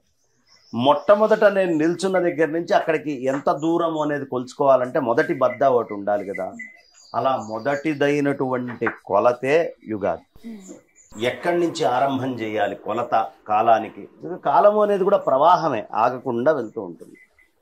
ఏమండి, గంగా నది ఎక్కడండి? గోముఖులో పుట్టింది. కలిసేది ఎక్కడండి? దూద్సాగర్. ఈ మధ్యలోదంతా ప్రయాణం. ఈ నీటి చుక్క ఎలా ఎక్కడెక్కడ ఏ ఊర్లు తిరుగుతుంది, ఎటు వెళ్తుంది, ఏమేం చేస్తుంది అనేది. ఈ సంసారంలో కూడా మనమందరము ప్రయాణం చేస్తూ ఉంటాం నిరంతరం, రకరకాలైనటువంటి ప్రయాణం. ఈ ప్రయాణానికి ఒక ఆది అంతం ఉండాలి. ఇప్పుడు నాకు ఫలానా ఇన్నేళ్ళు అని చెప్పాలంటే ఓ లెక్క కొలుచుకోవాలి కదా. ఏదో ఇష్టం వచ్చినట్టుగా ఓ లెక్క కాకుండా, ఏమండి దీని నెల ఇది 21, 30 కాకుండా మన తెలుగు పంచాంగము యొక్క మహాత్మ్యం ఏమిటయ్యా అంటే పైన తిరిగేటటువంటి సెలెస్టియల్ బాడీస్, సూర్యుడు, చంద్రుడు, బృహస్పతి, శుక్రుడు, ఇక్కడ ఉన్నటువంటి ధరిత్రి అమ్మవారు, ఈ భూదేవితోటి సంబంధం చేసుకొని మనం కొలుచుకుంటున్నాం. అందుకని యుగాది అంటాం. రాబోయేటటువంటి 50 పండగల పైన వచ్చేటటువంటి పైచిలుకు పండగలకి ఆరంభమైనటువంటి పండగ. అందుకని యుగాది అని దీన్ని పిలుస్తారమ్మా. ఈ యుగాది అంటే ఒక్క ముక్కలో చెప్పాలి అంటే తెలుగువారందరికీ, తెలుగువారికే కాదు యావత్ ప్రపంచంలో కూడా కాలాన్ని గణించడానికి అక్షరాలు మొదలు పెడితే ఆ ఎలాగో యుగాది అనేటటువంటిది కాలానికి అలాంటిది. గురుగారు, ఉగాది రోజున మనం ప్రత్యేకంగా ఏ దేవునికి పూజ చేయాలంటారు? సాధారణంగా దమనేన బ్రహ్మ పూజనం అంటారు. మనకి మరువము దవనము అని విన్నాం కదమ్మా, ఇది మల్లెపూలల్లో వేసి కుడుతుంది. ఆ దమనము అనేటటువంటి తెచ్చి దవనముతోటి బ్రహ్మదేవుడికి అర్చన చేయటము అనేది మొదటి నుంచి సంప్రదాయంగా ఉంది. ఎందుకంటే సృష్టికి మూలం ఎవరు? ఆయన. ఈ కాలం వచ్చింది అంటే కారణం ఎవరు? బ్రహ్మదేవుడు. అందుకని గుర్తుంచుకొని ఇవాళ రోజున దవనంతో బ్రహ్మదేవుణ్ణి ప్రధానంగా అర్చించండి అయ్యా అని చెప్తారు. సాధారణంగా బ్రహ్మకి పూజలు ఉండవు, కానీ ఇవాల్టి రోజున మాత్రం బ్రహ్మదేవుణ్ణి స్మరిస్తూ పరమేశ్వరుడి మీదైనా విష్ణుమూర్తి మీదైనా అంత దవనం తీసుకొని వెళ్ళి బ్రహ్మని తలుచుకొని ధ్యానం చేయాలి. ఒకసారి దవనేన బ్రహ్మ పూజనం అని ప్రత్యేకంగా చేస్తారు. అందుకని ఉగాది రోజు పూజించాల్సినటువంటి ఆద్యమైనటువంటిది మొట్టమొదట పరమాత్మ అయితే, నిర్గుణ నిరాకారమైన పరమాత్మ అయితే, అందులోంచి వచ్చే సృష్టికి ఆరంభమైనటువంటి బ్రహ్మదేవుణ్ణి పూజ. గురుగారు, ఉగాది రోజున ఏ కార్యక్రమాలు చేస్తే మంచిది, అసలు ఏ కార్యక్రమాలు చేయకూడదు, చేయాల్సినవి ఏంటి, చేయకూడదు? ఉగాది రోజు ఖచ్చితంగా చేయాల్సినటువంటివి కొన్ని ఉన్నాయి. ప్రతిగృహ ధ్వజారోహణము అంటారు. ప్రతి ఇంటి మీద ఖచ్చితంగా ఏదో ఒక జెండాని పెట్టుకోవాలి. ఆంజనేయ స్వామి వారు ఉన్నటువంటి జెండానో, లేదు నాకు ఇష్టదైవమైనటువంటి ఇంకొకళ్ళ జెండానో, ఏదీ లేకుండా ఒక ఓంకారమో స్వస్తికో ఏదో ఒక చిహ్నంతో ఉన్నటువంటి ధ్వజాన్ని ప్రతి ఇంటి మీద వెయ్యాలి, ఎగరేయాలి అని చెప్పారు. ప్రతిగృహ ధ్వజారోహణం అని చెప్తారు. రెండోది, సర్వమైనటువంటి ఆపదల్ని సర్వాపశాంతికర హోమము అని చేస్తారు. అన్ని ఆపదలు పోవాలి అని గణపతి పూజ చేసుకొని చిన్న సర్వాపదలు దూరం అవడానికి ఒక చిన్న హోమం ప్రక్రియ ఉంది, అది చేసుకోవాలి. తర్వాత ఉదయాన్నే, అంటే సూర్యుడు రాకూడదు, వెలుతురు వచ్చి ఉండాలి. ఆ సమయంలో స్నానం చేసి తైలాభ్యంగనం, అది చక్కగా ఒంటికి నూనె రాసుకొని నలుగు పెట్టుకొని స్నానం చేసి అయిపోయిన తర్వాత కొత్త బట్టలను తొడుక్కోవాలి. నూతన వస్త్రాలని ఖచ్చితంగా ధరించి తీరాలి. ఆ తర్వాత షడ్రసోపేతమైనటువంటి పచ్చడి తయారు చేసుకొని పంచాంగానికి పూజ చేసుకోవాలి. పంచాంగం అంటే కాలం అని చెప్పాక కాలం మొత్తానికి పూజ చేయాలి. కాలానికి సంకేతం ఏమిటి? పంచాంగం. కాబట్టి ఆ పంచాంగానికి పూజ చేసుకొని అక్కడ ఈ ఋతువులు ఎన్నమ్మా? 6. రుచులెన్ని? 6. మనకి నిత్యము మన జీవితంలో అయితే కారమో, లేతే వగరో, లేతే చేదో, లేకపోతే తీపో, పిలుపో, లవణము, ఈ 6 ఉండేటటువంటివి. ఇవే రుచులు కూడా. అంటే మన జీవితంలో మనం బయట నుంచి అనుభవించే టేస్ట్స్ ఈ శరీరంతో ఎన్ని టేస్ట్స్ అయినా రాని, ఆ అన్ని టేస్ట్లు ఈ ఉగాది పచ్చడిలోనే ఉండాలి. లైఫ్ అంటేనే అది ఒక్క టేస్ట్ కాదు, అనేకమైన టేస్ట్ల యొక్క కలయిక. కాబట్టి చక్కగా నివేదన చేసుకొని అది చేసుకోవాలి. ఇక ప్రపాదానము అని చేయాలి. ఇవాళ రోజున ఖచ్చితంగా ప్రపాదానం చేయాలి. ఏమిట ఈ ప్రపాదానము అంటే, కుండలో నీళ్లు పోసి ఇంటి బయట పెట్టి ఎవరు వచ్చినా నీళ్లు లేవు అనే మాట ఉండదు. రెండో పని ఏమిటయ్యా, మట్టి ముంతల్లాంటివి తీసుకొని మేడ మీద ఖచ్చితంగా మట్టి ముంతలతోటి నీళ్లు పెట్టుకోవాలి. ఎందుకయ్యా అంటే పైన ఎగిరేటటువంటి పక్షులకి ఇంకా ఎక్కువ దాహం వేస్తుంది, సూర్యుడికి సమీపంగా ఉండే ఎగురుతూ ఉంటాయి కాబట్టి. భూతదయ అనేది మన వైదిక సంస్కృతిలో చాలా పెద్దది. కాబట్టి భూతదయ కావాలి అన్నప్పుడు పైన పక్షుల కోసం నీళ్లు మేడ మీద పెట్టాలి. ఇది కూడా ఖచ్చితంగా చేసి తీరాల్సినటువంటి పని అన్నారు. ఇంకేమిటండి అంటే రాజదర్శనం. ఇక్కడ ఉండేటటువంటి తమిళిసై గారినో, లేదా ఆ పక్కన తెలుగు రాష్ట్రాల్లో ఉండే విశ్వభూషణ్ గారినో, లేకపోతే మన రాష్ట్రపతి గారు ద్రౌపది ముర్ము గారినో లేకపోతే మోడీ గారినో కేసీఆర్ గారినో జగన్ గారినో ఎవరైతే ఈ రాజ శాసనాన్ని ముందరికి నడిపిస్తారో, అంటే కాన్స్టిట్యూషన్ ని ముందరికి తీసుకొని వెళ్తారో, కాన్స్టిట్యూషన్ ని మనం చూడలేంగా, కాలాన్ని మనం చూడగలమా? కాలం కనిపించదు. కాలానికి గుర్తుగా పంచాంగం ఉంది. ఈ ధర్మాన్ని శాసనాన్ని నడిపించే దానికి గుర్తుగా ఎవరుంటే వాళ్ళు, ఇవాళ వాళ్ళు ఉండొచ్చు, రేపు ఇంకొకళ్ళు ఉండొచ్చు, ఎవరు ఉన్నా సరే ఆ రాజస్థానంలో కూర్చొన్నటువంటి వాళ్ళని రాజదర్శనము అని ఖచ్చితంగా చేసుకోవాలి అని చెప్తారు. చాలా విశేషమైనటువంటి ఫలం దానివల్ల ఉంటుంది. ఇక చేయవలసినటువంటి పనులు మనం చెప్పుకున్నాం. ఇంకా ఏమిటి అంటే ఛత్రం, ఒక గొడుగు ఎవరైనా దానం ఇవ్వాలి. అలాగే చెప్పులు కూడా కొత్తవి చూసుకోవాలి. ఇక్కడి నుంచి కాళ్ళు కాలడము, నెత్తి మండడము అనేది ఉంటుంది కాబట్టి కాళ్ళు, గొడుగు జాగ్రత్త నాయన అని చెప్పి వీటిల్ని కూడా సిద్ధం చేస్తారు. మొదటి నుంచి ఇది సంప్రదాయం. ఈ రోజు నుంచి మీరు ప్రిపేర్ అయ్యి ఉండండి, ఎండలు మిమ్మల్ని మామూలుగా ఏడిపించవు అని చెప్తున్నారు. ఇది అయిపోయిన తర్వాత చేయకూడనివి, ఉగాది పండగ నాడు సాధారణంగా మనకి తెలుగునాట ఆచారం ఏమిటయ్యా అంటే ఉగాది నుంచి శ్రీరామనవమి దాకా వేరే ఉత్సవాలు ఏవి మనం చెయ్యం. పెళ్ళిళ్ళు ఇట్లాంటివి చేయకూడదు. కళ్యాణం కావాలి అంటే ఆ కళ్యాణం మళ్ళీ నవమి వెళ్ళిన తర్వాతే, శ్రీరాముడికి కళ్యాణం అయ్యాకే చేసుకోవాలి. మరి ఏం చేసుకోవచ్చు అయ్యా? ఉపనయనాదులు ఇట్లాంటివి ఏమైనా ముహూర్తం ఉంటే చేసుకోవచ్చు. గృహప్రవేశాలు కూడా తొందరగా చెయ్యరు. కాబట్టి సాధారణంగా ఈ పాడ్యమి నుంచి నవమి దాకా మిగతా అయినటువంటి కార్యక్రమాలు, ఒక్క వైదికమైనటువంటి పూర్ణ వైదిక కర్మ అయినటువంటి ఉపనయనం తప్ప సాధారణంగా ఇతరమైనవి ఏమి మనం చేయం. ఈ విధంగా చేయకూడనటువంటివి ఏమిటంటే గృహప్రవేశాలు ఇట్లాంటి వేరే పనులన్నీ కూడా పక్కన పెట్టచ్చు. చేయతగినవి ఏమిటి అంటే ఉగాది రోజు నుంచి చక్కగా దేవి భాగవతము, రామాయణము, భారతము, భాగవతము ఇలాంటి గ్రంథాలని పారాయణం చేయడం. భగవంతుడి గుడికి ఖచ్చితంగా వెళ్ళి తీరాలి. వాళ్ళ రోజు వెళ్ళి ఒక్కసారి నమస్కారం చేసుకొని, స్వామి ఈ సంవత్సరం అంతా మాకు బాగుండేట్టుగా అనుగ్రహించు తండ్రి, బ్రహ్మ పుట్టడానికి కూడా మూల కారణమైనటువంటి వాళ్ళు మీరు అని చెప్పి ఒక విష్ణుమూర్తినో పరమేశ్వరుణ్ణో ధ్యానం చేసుకొని ఆ క్షేత్రాలకు, అమ్మవారినో ధ్యానం చేసుకొని క్షేత్రాలకు వెళ్ళాలి. ఇది చేయదగ్గవి, చేయకూడనటువంటి పనులన్నీ. గురువుగారు, ఉగాది రోజున పంచాంగ శ్రవణానికి ఎంతో ప్రత్యేకత. ప్రధానంగా అందరూ పంచాంగ శ్రవణం వింటూ ఉంటారు. అసలు పంచాంగ శ్రవణం ప్రత్యేకత ఏంటి? ఎక్కడ, ఎలాంటి స్థలంలో పంచాంగ శ్రవణాన్ని వినాలి? మొట్టమొదట పంచాంగము అంటే తిథి, వార, నక్షత్ర, యోగ, కరణాలు ఈ ఐదిటిని కలిపితే పంచాంగం అంటారు. ఈ పంచాంగము అనేటటువంటిదే మొత్తము కాలానికి గుర్తు. నిన్న ఒక రకమైన వస్త్రాలని ధరించిన మనము ఇవాళ ఒక రకమైన వస్త్రాలని ధరిస్తున్నాం. నిన్న ఒక రకమైన ఆహారంతో శక్తిని తెచ్చుకున్న మనం ఇవాళ ఒక రకమైన ఆహారంతో తెచ్చుకుంటున్నాం. ఇదంతా కదులుతున్న కాలం.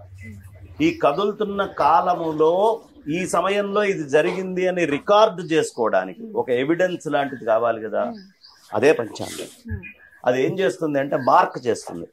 ముందు చేయాల్సిన పనికి కాలానికి లెక్క ఒకటి పంచాంగంలో కనిపిస్తుంది, వెనక జరిగిన దానికి పంచాంగంలో ఒక లెక్క కనిపిస్తుంది. కాబట్టి ఈ పంచాంగములో ఆ లెక్క అనేటటువంటిది చాలా ప్రధానము. ఇక పంచాంగము అనేటటువంటిది పూజ ఎందుకు చేయాలి అంటే, ఈ పంచాంగము అనేటటువంటిది నేను ఫలానా సమయంలో పుట్టాను, నేను పుట్టినప్పుడు సూర్యుడు ఫలానా కాన్స్టిలేషన్లో ఉన్నాడు, చంద్రుడు ఫలానా కాన్స్టిలేషన్లో ఉన్నాడు, బృహస్పతి ఫలానా కాన్స్టిలేషన్లో ఉన్నాడు, కుజుడు ఇదిగో ఇక్కడ ఉన్నాడండి, సూర్యనారాయణమూర్తి ఇలా ఉన్నాడు అని మొత్తము గ్రహాలన్నింటినీ ఓదానికి ఒకటి లెక్క వేసుకొని, బుధుడు ఎక్కడ ఉన్నాడు అన్ని లెక్క వేసుకొని, రాహుకేతువుల యొక్క సంపర్కం ఎలా ఉంది అనేది లెక్క వేసుకొని, ఈ సమయంలో పుట్టినటువంటి వాడి జీవితం ఎలా ఉంటుంది అని చెప్తారు. కాలానికి ఒక సంవత్సరం మనం లెక్కేసుకొని కొలతలు చేసుకున్నాం, ఒక వార్షికం. సంవత్సరోవా అపామాయతనం ఆయతనవాన్ భవతి అని చక్కగా సంవత్సరాన్ని మనం చెప్పుకుంటూ వచ్చాం కదా. ఆ సంవత్సరం మనం చెప్పుకున్నది పూర్తయిపోయింది. మళ్ళా రీషెడ్యూల్ అన్ని కొత్తగా.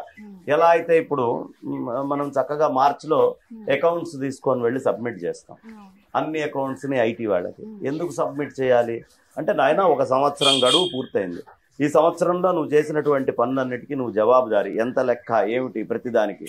అలా గడిచినటువంటి సంవత్సరం మొత్తానికి జవాబుదారీగా ఉంటూనే కొత్త పుస్తకాలు బిల్ బుక్స్ అన్నిటినీ తీసుకొని వచ్చి ఒకసారి అక్కడ పెట్టి పూజ చేసుకొని అలాగే కాలానికి పూజ చేసి ఈ కాలము నాకు ఫలవంతమగుగాక. ఓ మామిడి చెట్టు నాటామమ్మా, నాటితే ఇది 3 ఏళ్లకి ఒక పండు వస్తుందండి అంటేనే నాటుతాడు గాని దీనికి ఏమీ రాదండి అంటే నాటడుగా ఎవడు. కాలములోనే ఫలాలన్నీ వస్తాయి. కాబట్టి ఈ సంవత్సరము ఇదిగో పాతవి అయిపోయినాయ్యా, ఇప్పుడు నేను ఈ కొత్త విత్తనాలని నాటబోతున్నాను, వీటి యొక్క ఫలాలు నాకు ఫలానా సమయానికల్లా లభించుగాక. అలా కాలాన్ని కొలుచుకుంటూ ఫలానా లెక్కలు అని తీసుకొని పంచాంగం ప్రధానం కాబట్టి మన యొక్క జీవితము కాలంతో ముడిపడి ఉంది కాబట్టి పంచాంగ పఠనము పెద్దలు చేసినప్పుడు పంచాంగ శ్రవణము అనేది ఖచ్చితంగా ప్రతి వాళ్ళు చేయాలి. కాలం ఇలా ఉండబోతోంది అని సూచనప్రాయంగా చెప్పేస్తారు. ఎలా అంటే ఒక ఐఐటి చదువుకున్నటువంటి వ్యక్తిని, నాన్న ఇదిగో ఈ రోడ్డు మీద మనం కొత్తగా రోడ్డు అయిపోతున్నాం, ఇక్కడ టోల్ గేట్ కట్టాలి, ఇక్కడ టోల్ గేట్ కడితే లాభం ఎంత వస్తుంది, నష్టం ఏమిటి, నష్టమా లాభమా చెప్పు అన్నారు. వాడు వెళ్ళి అక్కడ కూర్చుంటాడు. ఆ వచ్చి వెళ్ళేటటువంటి బస్సులు ట్రక్కులు సంఖ్య లెక్క అన్ని వాడు కొన్ని రోజుల పాటు నోట్ చేసుకుంటాడు. చేసుకొని ఇదిగోండి ఇక్కడ పెడితే ఇంత లాభం వచ్చే అవకాశం ఉంది, ఈ విధంగా ఉంది, ప్రస్తుతం ఉన్నటువంటి పొజిషన్ ఇది అని మొత్తం వాడు ఒక డేటా వేసుకొని ఆ డేటాని తీసుకొని వచ్చి ఎవడైతే టోల్ గేట్ వేయాలో వాడికి సబ్మిట్ చేస్తారు. దానిని బట్టి వాళ్ళు రోడ్ వేయటం మిగతా పనులన్నీ చేయటం సూచనప్రాయంగా. వీడు రాసిన బస్సులే రావు, వీడు రాసిన ట్రక్కులే రావు, అదే నెంబర్ మారచ్చు, కొంచెం అటు ఇటు కావచ్చు, కానీ ప్రతిదానికి డేటా సైన్సెస్ అనేది చాలా ప్రధానం. అలా సూచనగా ఈ సంవత్సరం ఇలా ఉండబోతోంది. శుక్రుడు ఇక్కడ ఉన్నప్పుడు ఇంతకు ముందు కొన్ని చాలా మనము 60 ఏళ్లకు ఒకసారి పంచాంగం క్యాలెండర్ మారుస్తాం. పోయిన 60 ఏళ్ళు ఉన్నప్పుడు ఇలా జరిగిందండి, ఈ 60 ఏళ్ల క్రితం ఇలా జరిగిందండి అని ఎవ్రీ 60 years కి మళ్ళీ ఒక్కసారి రీజువనేట్ చేసుకొని 5 పుష్కరాలకు ఒకసారి టైంని మొత్తం క్యాలిక్యులేట్ చేసినటువంటి డేటా ఏదైతే ఉందో ఆ డేటాని తీసుకొచ్చి ఈ సంవత్సరం ఇలా ఉండే అవకాశం ఉంది అని సూచనప్రాయంగా మొత్తము చెప్తారు. ఇది ఎవరెవరికి తెలియాలి? పాలించే రాజుకు తెలియాలి, పాలించబడేటటువంటి ప్రజలకి తెలియాలి, ఎలాంటి పంటలు బాగా పండుతాయని రైతులకి తెలియాలి, పిల్లలకి ఎలా ఉండబోతోంది అనేది తెలియాలి, సస్యమా రోగాల అనే విషయాలు కూడా, ఇవన్నీ పూర్వ అనుభవాలు, డేటా అంటారు దీన్ని. ఈ డేటా మొత్తము తీసుకొని చెప్తారు. కాబట్టి ఫస్ట్ లర్న్, డేటా ఎలా తీసుకోవాలనే విషయం నువ్వు నేర్చుకో అనేది ఈ పంచాంగం అనేటటువంటిది వినడాన్ని బట్టి మనకు తెలియపరుస్తుంది. నీ పర్సనల్ డేటా తెలియాలి, నీ ఫ్యామిలీ డేటా తెలియాలి, సోషల్గా ఉండేటటువంటి నీ చుట్టుపక్కల డేటా తెలియాలి, నీ రాష్ట్రం డేటా తెలియాలి, నీ దేశం డేటా తెలియాలి, ఈ విశ్వం యొక్క డేటా తెలియాలి.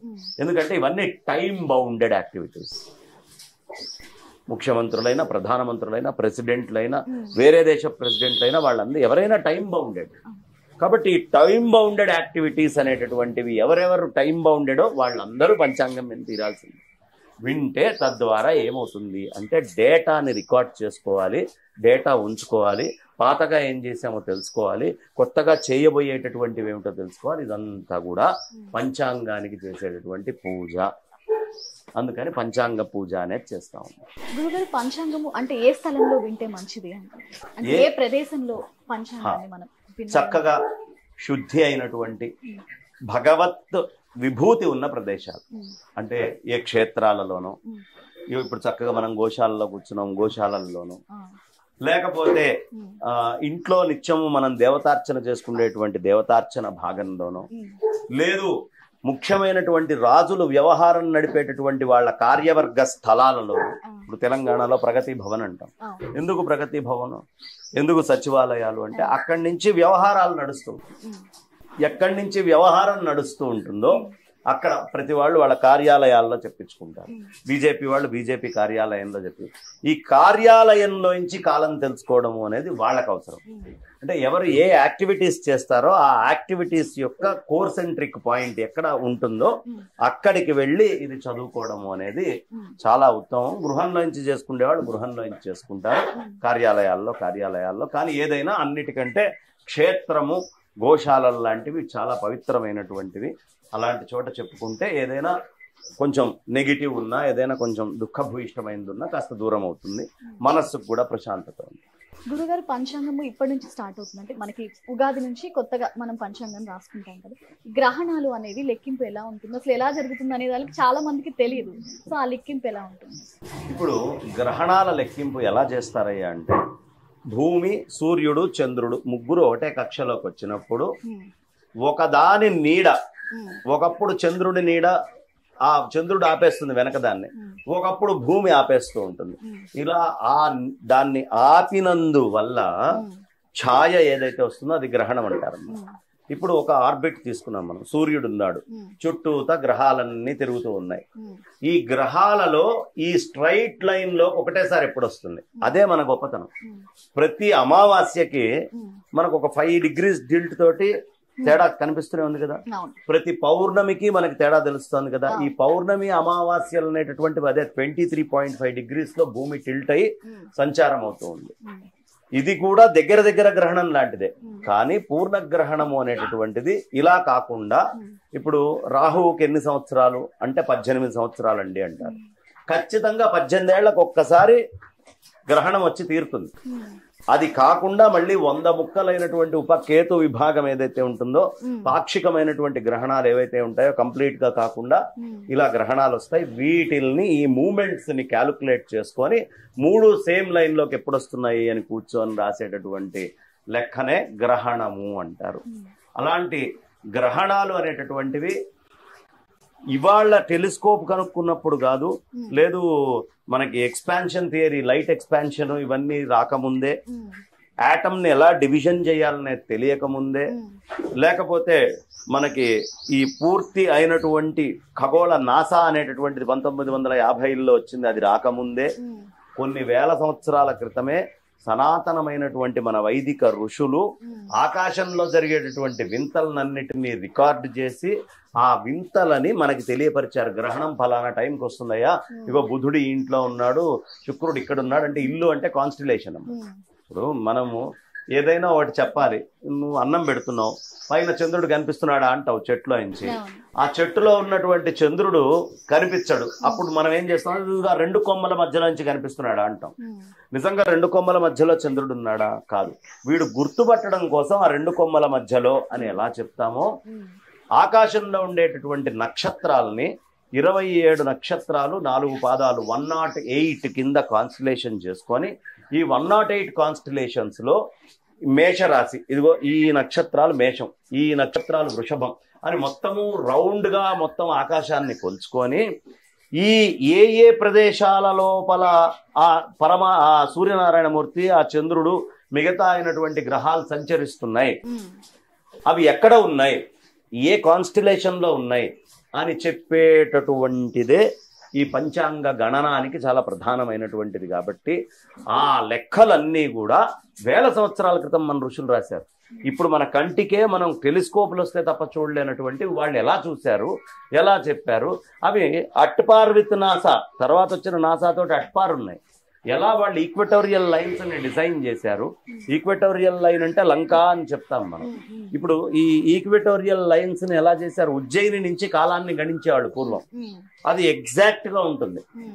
మరి వాళ్ళు ఎలా గుర్తించారు, తర్వాత దాన్ని గ్రీన్విచ్ మీన్ టైం కి మార్చారు బ్రిటిషర్స్, కానీ ఈవెన్ ప్రపంచం అంతా కూడా ఉజ్జయిని నుంచే టైం ని క్యాలిక్యులేట్ చేసుకునేవాళ్ళు, మన స్వాతంత్రానికి కొంచెం ముందు దాకా కూడా. కాబట్టి మన కాల గణనము చాలా విశేషమైనటువంటి, ఆ ఋషులు అనన్య సామాన్యమైనటువంటి ఋషులు. కాబట్టి ఇవన్నీ కూడా మనకి చక్కగా చెప్తూ ఉంటారమ్మా.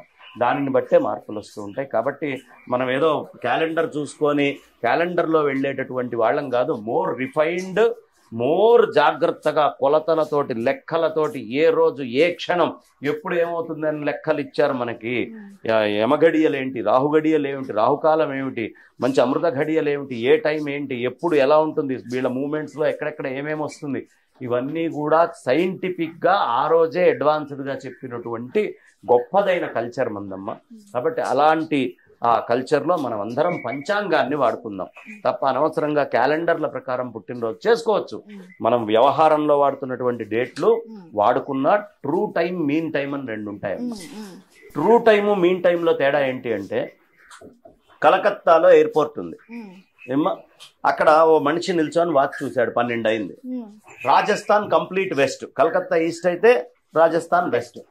కంప్లీట్ వెస్ట్ కార్నర్కి వెళ్ళి మళ్ళీ వాచ్ చూస్తే వాడు 12 అంటున్నాడు.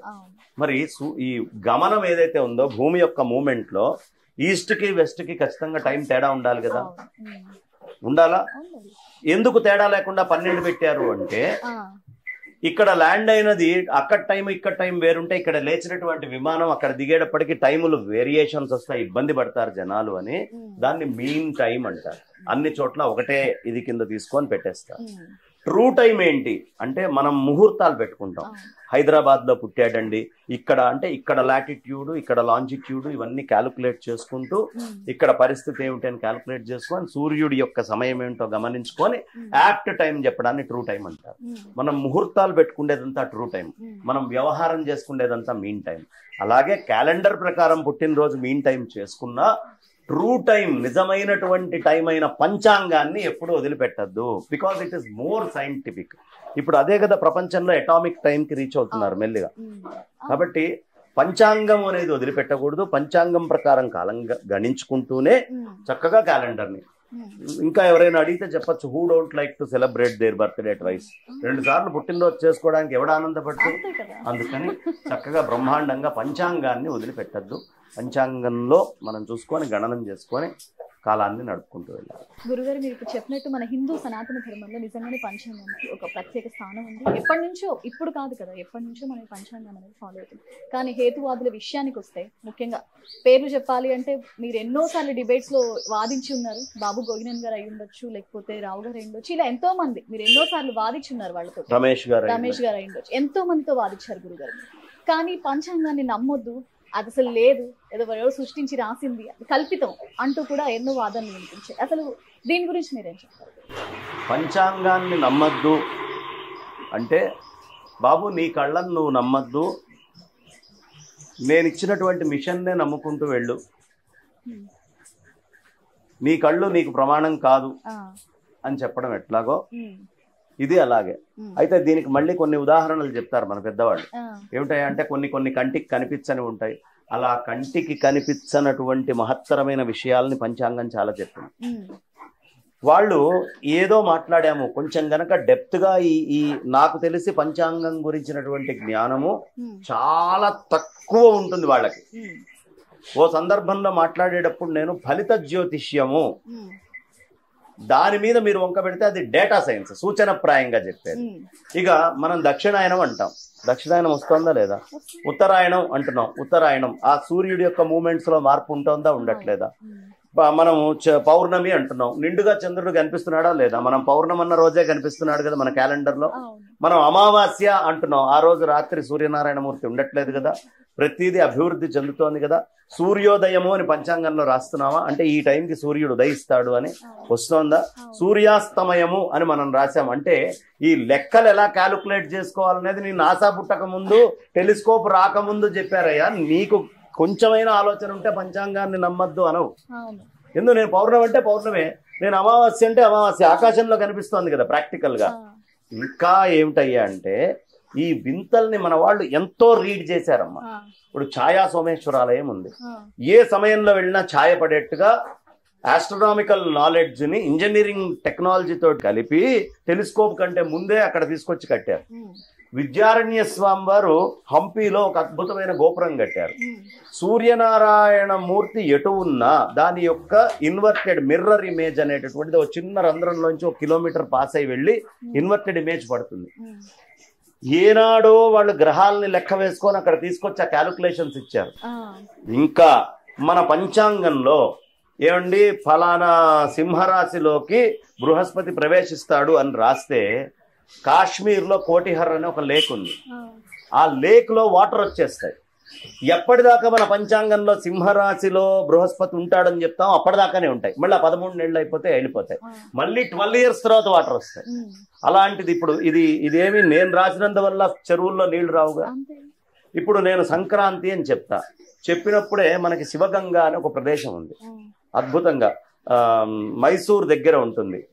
ఆ ఒక కొండ, అద్భుతమైన కొండ, ఆ కొండ మీద తొట్లో 40 ounces వాటర్ కరెక్ట్ గా మకర రాశిలోకి సూర్యుడు ప్రవేశించినప్పుడే వస్తాయి. ఇది నేను చెప్పట్లేదే, ప్రకృతికి పంచాంగంలోనే ఉంది. ప్రకృతికి నేను చెప్పింది కాదు. ఆల్వార్ ట్యాంక్ లో కూడా అంతే వస్తాయి వాటర్. ఇలా ప్రకృతిని ఎంతో స్టడీ చేసి డేటా తీసుకొని వచ్చి అయ్యా ప్రపంచంలో ఇన్ని మార్పులు ఉంటాయి ఇంత అని టైంని మోస్ట్ సొఫిస్టికేటెడ్ గా క్యాలిక్యులేట్ చేసినటువంటి ఋషుల హృదయం అర్థం గాక ఏది మాట్లాడినా ఏదో ఒక తప్పు, ఇది తప్పు తప్పు. ఇప్పుడు మామూలుగా రోడ్డు మీద నడుచుకుంటూ వెళ్ళావు అనుకోమ్మా, నిన్ను ఎవడైనా పట్టించుకుంటాడా? ఎవడు పట్టించుకోడు. అలాగే ఎవడెళ్ళినా పట్టించుకోడు. అదే రోడ్డు మీద వెళ్ళినటువంటి వాడు మంచి సెంటర్లో, ఓ బస్ స్టాప్ ఉన్న సెంటర్లో నిల్చొని పర్రా చొక్కా చింపుకొని తలకాయ పైకెత్తి పెద్దగా వండర్ పెట్టాడు అనుకో, నలుగురు చుట్టుపుడతారు ఏముందో అని. మనకి పేరు కావాలి అనే ఆలోచన ఉన్నప్పుడు ఉన్నవాళ్ళు ఉండకుండా ఏదైనా ఎదుటి దాన్ని ఖండిస్తే మనకి పేరు వస్తుంది అని చెప్పి దాని గురించిన కనీస జ్ఞానము లేకుండా వంక పెట్టేవాళ్లే వచ్చి కూర్చొని మాట్లాడమనండి. పోనీ వాళ్ళకి ఏమన్నా ఆస్ట్రానమీ పూర్తిగా తెలుసా? అది కూడా అరకొర జ్ఞానం. అవును గురుగారు, ఇందులోనే ఒక క్వశ్చన్ ఏంటంటే గ్రహణాల గురించి మాట్లాడుకుంటే ప్రతిసారి గ్రహణం వచ్చిన ప్రతిసారి ఎందుకు తినకూడదు, ఏంటి వాదన? అసలు తలుచుకుంటే కావాలని టార్గెట్ గా వీళ్ళు బిహేవ్ చేస్తున్నట్టు అన్న. అదే గ్రహణం వచ్చినప్పుడు తింటే మంచిది కాదు అని పెద్దవాళ్ళు చెప్పారు. వేల సంవత్సరాలుగా వస్తున్న ఆచారం. This is a data science. ఇప్పుడు కాదు నేను తింటాను, తిను, నిన్నెవడొద్దన్నాడు? ఇప్పుడు చెప్తానమ్మా, చెయ్యి కడుక్కోకుండా అన్నం తింటే మంచిది కాదని డాక్టర్ చెప్పాడమ్మా. నేను తింటాను అని చెప్పి ఆ రాత్రి తిని మరుసటి రోజు నాకేం కాలేదు చూసావని డాక్టర్ దగ్గరికి వెళ్ళి మాట్లాడాడు అనుకో, ఏమంటాడు డాక్టర్? మంచిది నాయన తిను, చాలా మంచిది, చెయ్యి కడుక్కోకుండా అట్లాగే తింటూ ఉండు అంటాడు. నాకు వెంటనే మరుసటి రోజు పొద్దున్నే అది కాదు. వాళ్ళు వేసుకున్నటువంటి క్యాలిక్యులేషన్స్ లెక్కల్లో ఒక సంప్రదాయము, వేల సంవత్సరాల చరిత్రని క్యాలిక్యులేట్ చేసుకుంటూ వచ్చి చెప్పినటువంటి వాళ్ళు. ఏదో పైన మాట్లాడేటటువంటిది కాదు వైదిక ధర్మం అనేది. దీని లోతులు అర్థం కావాలి అంటే ఎంతో అపరిమితమైన నాలెడ్జ్ ఉండాలి. కొన్ని వేల పుస్తకాలు తగలబెట్టారమ్మ మనకి. అయినా కూడా ఇంత టైం బౌండెడ్ గా మనం జ్యోతిష్యాన్ని తీసుకొని మనం క్యాలిక్యులేట్ చేసుకుంటూ టైంని ఇట్లా చెప్తూ, ఇదిగో ఈ మాసములో మనకి కవిత్వాలు ఉంటాయి. కవిత్వంలో బాలరసాలసాల నవపల్లవ కోమల కావ్య కన్యకన్ కూలల కిచ్చప్పరు. బాల రసాలసాల నవపల్లవ అంటే మనకి వసంత ఋతువు వచ్చిందనుకోండి, అప్పుడు ఇగో మామిడి పండు ఇట్లా వస్తాయి. ఈ కవిత్వంలో వాళ్ళు జ్యోతిష్యాన్ని చెప్పారు. అంటే ఏ టైంలో ఏమొస్తుందనే క్యాలిక్యులేషన్ కావాలి కదా. క్యాలిక్యులేషన్ అక్కర్లేదు అనేవాడిని ఏమనాలి? కాబట్టి జ్యోతిష్యము అనేటటువంటిది చాలా మహత్తరమైనది, గొప్పది. అర్థం చేసుకోగలిగే స్థాయిలో తపస్సు చేసుకొని జ్యోతిష్యులకు కూడా నేను చెప్తాను, ఓ తపస్సులాగా చదువుకొని చెప్పండి. ఏది పడితే అది మాత్రం దయించి చెప్పద్దు. మన వైదిక ఋషి యొక్క హృదయము అవతల వాళ్ళు తప్పర్థం చేసుకున్నారు అంటే తప్పుగా చెప్పేవాళ్ళు వస్తే తప్పర్థం చేసుకుంటారు. అదే తపస్సుగా చదువుకొని చెప్పిన వాళ్ళు చేస్తే there is a science in it. వాళ్ళు ఒక డేటాను తీసుకొని మాట్లాడుతున్నారు. కాబట్టి ఇటువైపునా సర్దుకోవాలి. ఎవరు పడితే వాళ్ళు ఇష్టం వచ్చినట్టుగా చెప్పకూడదు, చక్కగా చదువుకొని చెప్పాలి. అటుపక్కన ఏమీ తెలియకుండానే, ఈ గ్రంథాలు చదవకుండానే, మూలమర్థం కాకుండానే వాళ్ళు తిట్టకూడదు. కాబట్టి ఉభయతారకంగా జాగ్రత్తగా చూసుకుంటారు. గురుగారు, ఉగాది రోజున స్వీకరించే పచ్చడి ఏ సమయంలో మనం తీసుకోవాలి, దాని ప్రత్యేకత? ఉదయాన్నే పంచాంగము అనేటటువంటిది పూజ చేసుకొని మొత్తం అయిపోయిన తర్వాత చక్కగా తీసుకొని చదువుకొని ఉదయాన్నే పచ్చడి తీసుకుంటే చాలా మంచిదమ్మా. లేకపోయినా అన్నం తినే లోపల ఆ ఉగాది పచ్చడి తీసుకొని తర్వాతే భోజనం చేయటం, మిగతా చేయటం అనేది చాలా మంచిది. హిట్ టీవీ ప్రేక్షకులందరికీ కూడా మరొక్కసారి ఉగాది శుభాకాంక్షలు చెప్తూ, చక్కగా అందరూ కూడా ఆ పరమాత్మని పూజించండి, ఆయన అనుగ్రహాన్ని పొందండి. అందరికీ కాలం సక్రమంగా అనుకూలించాలి అని అందరి పక్షాన, నా పక్షాన, హిట్ టీవీ ప్రేక్షకులందరి పక్షాన నేను ఆ పరాత్పరుణ్ణి ప్రార్థిస్తూ నా వాణికి విరామాన్ని ఇస్తాను. ధన్యవాదాలు గురుగారు, చాలా ఎన్నో తెలియని విషయాలు తెలియజేశారు మాకు. ధన్యవాదాలు. ముందుగా హిట్ టీవీ ప్రేక్షకులకు శోభకృత్ నామ సంవత్సర శుభాకాంక్షలు. ఈరోజు మనం ఉగాది ప్రత్యేకత గురించి తెలుసుకోవడానికి బంగారేశ్వరం గారి దగ్గరికి వచ్చేసాం. గురుగారిని అడిగి ఉగాది ప్రత్యేకత ఏంటి, దాని విశిష్టత ఏంటి, అసలు ఉగాది రోజు ఏ పనులు చేయాలి, ఏ పనులు చేయకూడదు, ఇలాంటి విషయాలు ఏమో తెలుసుకున్నాం. నమస్కారం గురుగారు. నమస్తే అమ్మా. ముందుగా మీకు ఉగాది శుభాకాంక్షలు. మీకు హిట్ టీవీ ప్రేక్షకులందరికీ, యాజమాన్యానికి శోభకృత్ నామ సంవత్సర యుగాది శుభాకాంక్షలు. ఉగాది ప్రత్యేకత గురించి, అసలు ఉగాది రోజున ఏ పనులు చేయాలి, ఏ పనులు చేయకూడదు? శోభకృత్ వత్సర సర్వసస్యానాం అభివృద్ధయః నృపానాం శ్రేయమన్యోన్యం ప్రజానాం చ పరస్పరం. ఈ శోభకృత్ సంవత్సరం చాలా అద్భుతంగా ఉంటుంది. చాలా అన్యోన్యత, రాజులకేను మిగతా అందరికీ అన్యోన్యతగా నడిచేటటువంటి చక్కటి ఉగాది. యుగము అని ఒక రోజు ఆరంభం కావాలి కదా. అది ఎక్కడ ఆరంభంగా అంటే యుగ ఆది అని చెప్తాం కదా, ఈ రోజున అదిగా చెప్తారు. భాగ్యమానం వాళ్ళైతే మాఘని వాళ్ళు ఆరంభ సంవత్సరంగా భావిస్తారు. కానీ మనమందరము సాధారణంగా యుగ శకాన్ని ఆరంభాన్ని చైత్రశుద్ధ పాడ్యంగా, వాళ్ళు బారహస్పత్యమానము, మనం చాంద్రమానము, అరవ వాళ్ళందరూ కూడా సౌరమానం తీసుకుంటారు.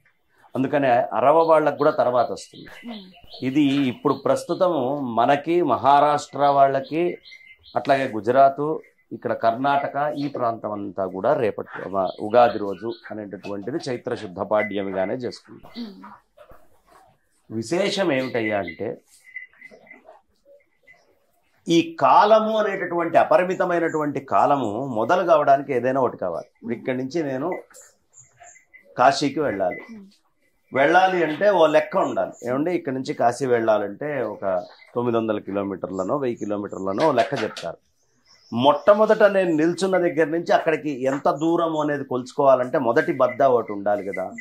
అలా మొదటిదైనటువంటి కొలతే యుగాది. ఎక్కడి నుంచి ఆరంభం చేయాలి కొలత కాలానికి? కాలము అనేది కూడా ప్రవాహమే, ఆగకుండా వెళ్తూ ఉంటుంది. ఏమండి, గంగా నది ఎక్కడండి? గోముఖులో పుట్టింది. కలిసేది ఎక్కడండి? దూద్ సాగర్. ఈ మధ్యలోదంతా ప్రయాణం.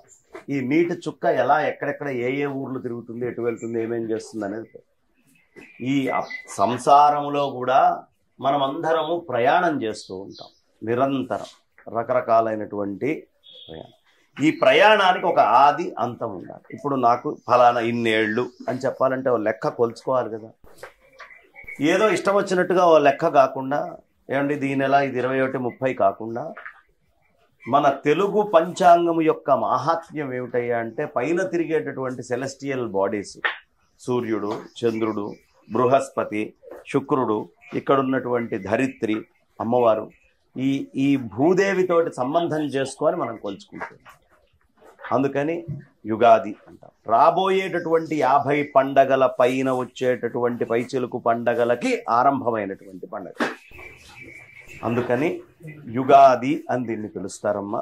ఈ యుగాది అంటే ఒక్క ముక్కలో చెప్పాలి అంటే తెలుగువారందరికీ, తెలుగువారికే కాదు యావత్ ప్రపంచంలో కూడా కాలాన్ని గణించడానికి అక్షరాలు మొదలు పెడితే ఆ ఎలాగో యుగాది అనేటటువంటిది కాలానికి అలాంటిది. గురుగారు, ఉగాది రోజున మనం ప్రత్యేకంగా ఏ దేవునికి పూజ చేయాలంటారు? సాధారణంగా దమనేన బ్రహ్మ పూజనం అంటారు. మనకి మరువము, దవనము అని విన్నాం కదమ్మా. ఇది మల్లెపూలల్లో వేసుకుంటుంది. ఆ దమనము అనేటటువంటిది తెచ్చి దవనముతోటి బ్రహ్మదేవుడికి అర్చన చేయటము అనేది మొదటి నుంచి సంప్రదాయంగా ఉంది. ఎందుకంటే సృష్టికి మూలం ఎవరు? ఆయన. ఈ కాలం వచ్చింది అంటే కారణం ఎవరు? బ్రహ్మదేవుడు. అందుకని గుర్తుంచుకొని ఇవాళ రోజున దవనంతో బ్రహ్మదేవుణ్ణి ప్రధానంగా అర్చించండి అయ్యా అని చెప్తారు. సాధారణంగా బ్రహ్మకి పూజలు ఉండవు, కానీ ఇవాల్టి రోజున మాత్రం బ్రహ్మదేవుణ్ణి స్మరిస్తూ పరమేశ్వరుడి మీదైనా విష్ణుమూర్తి మీదైనా అంత దవనం తీసుకొని వెళ్ళి బ్రహ్మని తలుచుకొని ధ్యానం చేయాలి. ఒకసారి దవనేన బ్రహ్మ పూజనం అని ప్రత్యేకంగా చేస్తారు. అందుకని ఉగాది రోజు పూజించాల్సినటువంటి ఆద్యమైనటువంటిది మొట్టమొదట పరమాత్మ అయితే, నిర్గుణ నిరాకారమైన పరమాత్మ అయితే, అందులోంచి వచ్చే సృష్టికి ఆరంభమైనటువంటి బ్రహ్మదేవుణ్ణి పూజ. గురుగారు, ఉగాది రోజున ఏ కార్యక్రమాలు చేస్తే మంచిది, అసలు ఏ కార్యక్రమాలు చేయకూడదు, చేయాల్సినవి చేయకూడదు? ఉగాది రోజు ఖచ్చితంగా చేయాల్సినటువంటివి కొన్ని ఉన్నాయి. ప్రతిగృహ ధ్వజారోహణము అంటారు. ప్రతి ఇంటి మీద ఖచ్చితంగా ఏదో ఒక జెండాని పెట్టుకోవాలి. ఆంజనేయ స్వామి వారు ఉన్నటువంటి జెండానో, లేదు నాకు ఇష్టదైవమైనటువంటి ఇంకొకళ్ళ జెండానో, ఏదీ లేకుండా ఒక ఓంకారమో స్వస్తికో ఏదో ఒక చిహ్నంతో ఉన్నటువంటి ధ్వజాన్ని ప్రతి ఇంటి మీద వేయాలి, ఎగరేయాలి అని చెప్పారు. ప్రతిగృహ ధ్వజారోహణం అని చెప్తారు. రెండోది, సర్వమైనటువంటి ఆపదల్ని సర్వాపశాంతికర హోమము అని చేస్తారు. అన్ని ఆపదలు పోవాలి అని గణపతి పూజ చేసుకొని చిన్న సర్వాపదలు దూరం అవడానికి ఒక చిన్న హోమం ప్రక్రియ ఉంది, అది చేసుకోవాలి. తర్వాత ఉదయాన్నే అంటే సూర్యుడు రాకూడదు, వెలుతురు వచ్చి ఉండాలి. ఆ సమయంలో స్నానం చేసి తైలాభ్యంగనం, అది చక్కగా ఒంటికి నూనె రాసుకొని నలుగు పెట్టుకొని స్నానం చేసి అయిపోయిన తర్వాత కొత్త బట్టలను తొడుక్కోవాలి. నూతన వస్త్రాలని ఖచ్చితంగా ధరించి తీరాలి. ఆ తర్వాత షడ్రసోపేతమైనటువంటి పచ్చడి తయారు చేసుకొని పంచాంగానికి పూజ చేసుకోవాలి. పంచాంగం అంటే కాలం అని చెప్పాక కాలం మొత్తానికి పూజ చేయాలి. కాలానికి సంకేతం ఏమిటి? పంచాంగం. కాబట్టి ఆ పంచాంగానికి పూజ చేసుకొని అక్కడ ఈ ఋతువులు ఎన్నమ్మ 6, రుచులెన్ని 6. మనకి నిత్యము మన జీవితంలో అయితే కారమో, లేతే వగరో, లేతే చేదో, లేకపోతే తీపో, పిలుపో, లవణము, ఈ 6 ఉండేటటువంటివి. ఇవే రుచులు కూడా. అంటే మన జీవితంలో మనం బయట నుంచి అనుభవించే టేస్ట్స్ ఈ శరీరంతో ఎన్ని టేస్ట్స్ అయినా రాని ఆ అన్ని టేస్ట్లు ఈ ఉగాది పచ్చడిలోనే ఉండాలి. లైఫ్ అంటేనే అది ఒక్క టేస్ట్ కాదు, అనేకమైన టేస్ట్ల యొక్క కలయిక. కాబట్టి చక్కగా నివేదన చేసుకొని అది చేసుకోవాలి. ఇక ప్రపాదానము అని చేయాలి. ఇవాళ రోజున ఖచ్చితంగా ప్రపాదానం చేయాలి. ఏమిటి ఈ ప్రపాదానము అంటే కుండలో నీళ్లు పోసి బయట, ఇంటి బయట పెట్టి ఎవరు వచ్చినా నీళ్లు లేవు అనే మాట ఉండదు. రెండో పని ఏమిటయ్యా, మట్టి ముంతలు లాంటివి తీసుకొని మేడ మీద ఖచ్చితంగా మట్టి ముంతలతోటి నీళ్లు పెట్టుకోవాలి. ఎందుకయ్యా అంటే పైన ఎగిరేటటువంటి పక్షులకి ఇంకా ఎక్కువ దాహం వేస్తుంది, సూర్యుడికి సమీపంగా ఉండే ఎగురుతూ ఉంటాయి కాబట్టి. భూతదయ అనేది మన వైదిక సంస్కృతిలో చాలా పెద్దది. కాబట్టి భూతదయ కావాలి అన్నప్పుడు పైన పక్షుల కోసం నీళ్లు మేడ మీద పెట్టాలి. ఇది కూడా ఖచ్చితంగా చేసి తీరాల్సినటువంటి పని అన్న. ఇంకేమిటండి అంటే రాజదర్శనం.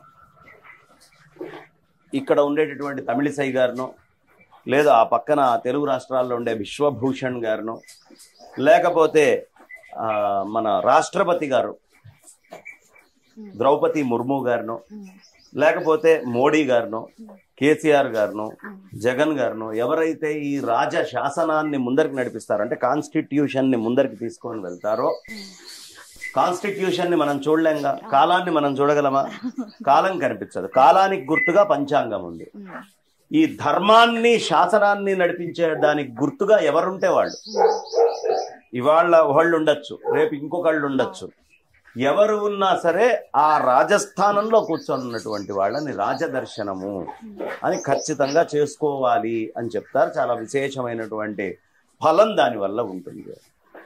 ఇక చేయవలసినటువంటి పనులు మనం చెప్పుకున్నాం. ఇంకా ఏమిటి అంటే ఛత్రం, ఒక గొడుగు ఎవరైనా దానం ఇవ్వాలి.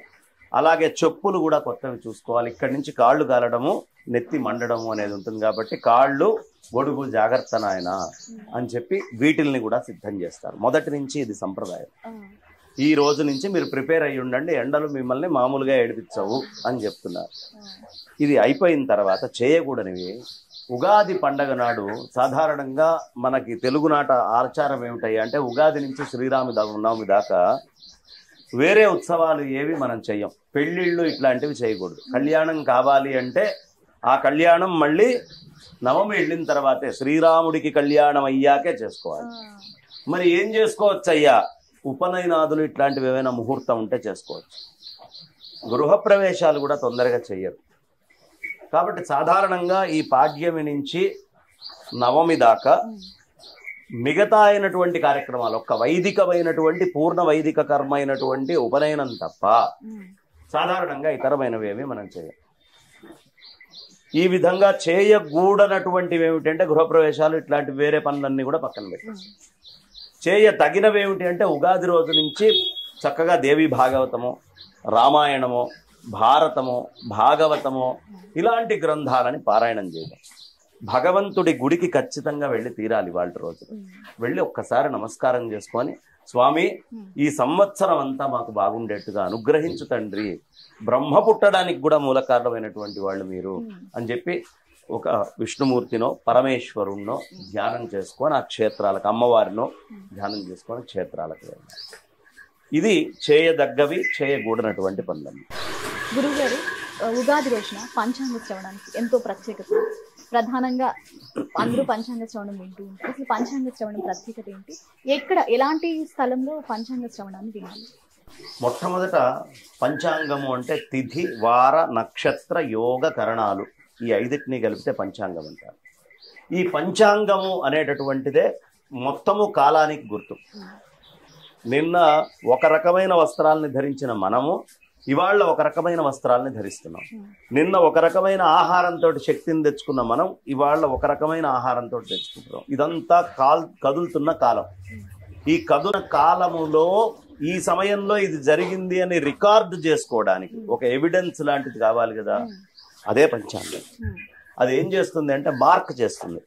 ముందు చేయాల్సిన పనికి కాలానికి లెక్క ఒకటి పంచాంగంలో కనిపిస్తుంది, వెనక జరిగిన దానికి పంచాంగంలో ఒక లెక్క కనిపిస్తుంది. కాబట్టి ఈ పంచాంగములో ఆ లెక్క అనేటటువంటిది చాలా ప్రధానం. ఇక పంచాంగము అనేటటువంటిది పూజ ఎందుకు చేయాలి అంటే, ఈ పంచాంగము అనేటటువంటిది నేను ఫలానా సమయంలో పుట్టాను, నేను పుట్టినప్పుడు సూర్యుడు ఫలానా కాన్స్టిలేషన్లో ఉన్నాడు, చంద్రుడు ఫలానా కాన్స్టిలేషన్లో ఉన్నాడు, బృహస్పతి ఫలానా కాన్స్టిలేషన్లో ఉన్నాడు, కుజుడు ఇదిగో ఇక్కడ ఉన్నాడండి, సూర్యనారాయణమూర్తి ఇలా ఉన్నాడు అని మొత్తము గ్రహాలన్నింటినీ ఓదానికి ఒకటి లెక్క వేసుకొని, బుధుడు ఎక్కడ ఉన్నాడు అన్ని లెక్క వేసుకొని, రాహుకేతువుల యొక్క సంపర్కం ఎలా ఉంది అనేది లెక్క వేసుకొని, ఈ సమయంలో పుట్టినటువంటి వాడి జీవితం ఎలా ఉంటుంది అని చెప్తారు. కాలానికి ఒక సంవత్సరం మనం లెక్కేసుకొని కొలతలు చేసుకున్నాం, ఒక వార్షికం. సంవత్సరోవా అపామాయతనం ఆయతనవాన్ భవతి అని చక్కగా సంవత్సరాన్ని మనం చెప్పుకుంటూ వచ్చాం కదా. ఆ సంవత్సరం మనం చెప్పుకున్నది పూర్తయిపోయింది. మళ్ళా రీషెడ్యూల్ అన్ని కొత్తగా. ఎలా అయితే ఇప్పుడు మనం చక్కగా మార్చిలో అకౌంట్స్ తీసుకొని వెళ్ళి సబ్మిట్ చేస్తాం, అన్ని అకౌంట్స్ని ఐటీ వాళ్ళకి. ఎందుకు సబ్మిట్ చేయాలి అంటే, నాయన ఒక సంవత్సరం గడువు పూర్తయింది, ఈ సంవత్సరంలో నువ్వు చేసినటువంటి పనులన్నిటికీ నువ్వు జవాబుదారీ, ఎంత లెక్క ఏమిటి ప్రతిదానికి. అలా గడిచినటువంటి సంవత్సరం మొత్తానికి జవాబుదారీగా ఉంటూనే కొత్త పుస్తకాలు, బిల్ బుక్స్ అన్నిటినీ తీసుకొని వచ్చి ఒకసారి అక్కడ పెట్టి పూజ చేసుకొని, అలాగే కాలానికి పూజ చేసి, ఈ కాలము నాకు ఫలవంతమగుగాక. ఓ మామిడి చెట్టు నాటామమ్మా, నాటితే ఇది 3 ఏళ్లకి ఒక పండు వస్తుందండి అంటేనే నాటుతాడు, కానీ దీనికి ఏమి రాదండి అంటే నాటడుగా ఎవడు. కాలములోనే ఫలాలన్నీ వస్తాయి. కాబట్టి ఈ సంవత్సరము ఇదిగో పాతవి అయిపోయినాయ్యా, ఇప్పుడు నేను ఈ కొత్త విత్తనాలని నాటబోతున్నాను, వీటి యొక్క ఫలాలు నాకు ఫలానా సమయానికల్లా లభించుగాక. అలా కాలాన్ని కొలుచుకుంటూ ఫలానా లెక్కలు అని తీసుకొని పంచాంగం ప్రధానం కాబట్టి, మన యొక్క జీవితము కాలంతో ముడిపడి ఉంది కాబట్టి, పంచాంగ పఠనము పెద్దలు చేసినప్పుడు పంచాంగ శ్రవణము అనేది ఖచ్చితంగా ప్రతి వాళ్ళు చేయాలి. కాలం ఇలా ఉండబోతోంది అని సూచనప్రాయంగా చెప్పేస్తారు. ఎలా అంటే, ఒక ఐఐటి చదువుకున్నటువంటి వ్యక్తిని, నాన్న ఇదిగో ఈ రోడ్డు మీద మనం కొత్తగా రోడ్డు అయిపోతున్నాం, ఇక్కడ టోల్ గేట్ కట్టాలి, ఇక్కడ టోల్ గేట్ కడితే లాభం ఎంత వస్తుంది, నష్టం ఏమిటి, నష్టమా లాభమా చెప్పు అన్నారు. వాడు వెళ్ళి అక్కడ కూర్చుంటాడు. ఆ వచ్చి వెళ్ళేటటువంటి బస్సులు, ట్రక్కులు సంఖ్య, లెక్క అన్ని వాడు కొన్ని రోజుల పాటు నోట్ చేసుకుంటాడు. చేసుకొని ఇదిగోండి ఇక్కడ పెడితే ఇంత లాభం వచ్చే అవకాశం ఉంది, ఈ విధంగా ఉంది, ప్రస్తుతం ఉన్నటువంటి పొజిషన్ ఇది అని మొత్తం వాడు ఒక డేటా వేసుకొని, ఆ డేటాని తీసుకొని వచ్చి ఎవడైతే టోల్ గేట్ వేయాలో వాడికి సబ్మిట్ చేస్తారు. దానిని బట్టి వాళ్ళు రోడ్ వేయటం, మిగతా పనులన్నీ చేయటం సూచనప్రాయంగా. వీడు రాసిన బస్సులే రావు, వీడు రాసిన ట్రక్కులే రావు, అదే నెంబర్ మారచ్చు, కొంచెం అటు ఇటు కావచ్చు, కానీ ప్రతిదానికి డేటా సైన్సెస్ అనేది చాలా ప్రధానం. అలా సూచనగా ఈ సంవత్సరం ఇలా ఉండబోతోంది. శుక్రుడు ఇక్కడ ఉన్నప్పుడు ఇంతకు ముందు కొన్ని చాలా మనము 60 ఏళ్లకు ఒకసారి పంచాంగం క్యాలెండర్ మారుస్తాం. పోయిన 60 ఏళ్ళు ఉన్నప్పుడు ఇలా జరిగిందండి, ఈ 60 ఏళ్ల క్రితం ఇలా జరిగిందండి అని ఎవ్రీ 60 years కి మళ్ళీ ఒక్కసారి రీజువనేట్ చేసుకొని 5 పుష్కరాలకు ఒకసారి టైంని మొత్తం క్యాలిక్యులేట్ చేసినటువంటి డేటా ఏదైతే ఉందో ఆ డేటాని తీసుకొచ్చి ఈ సంవత్సరం ఇలా ఉండే అవకాశం ఉంది అని సూచనప్రాయంగా మొత్తము చెప్తారు. ఇది ఎవరెవరికి తెలియాలి?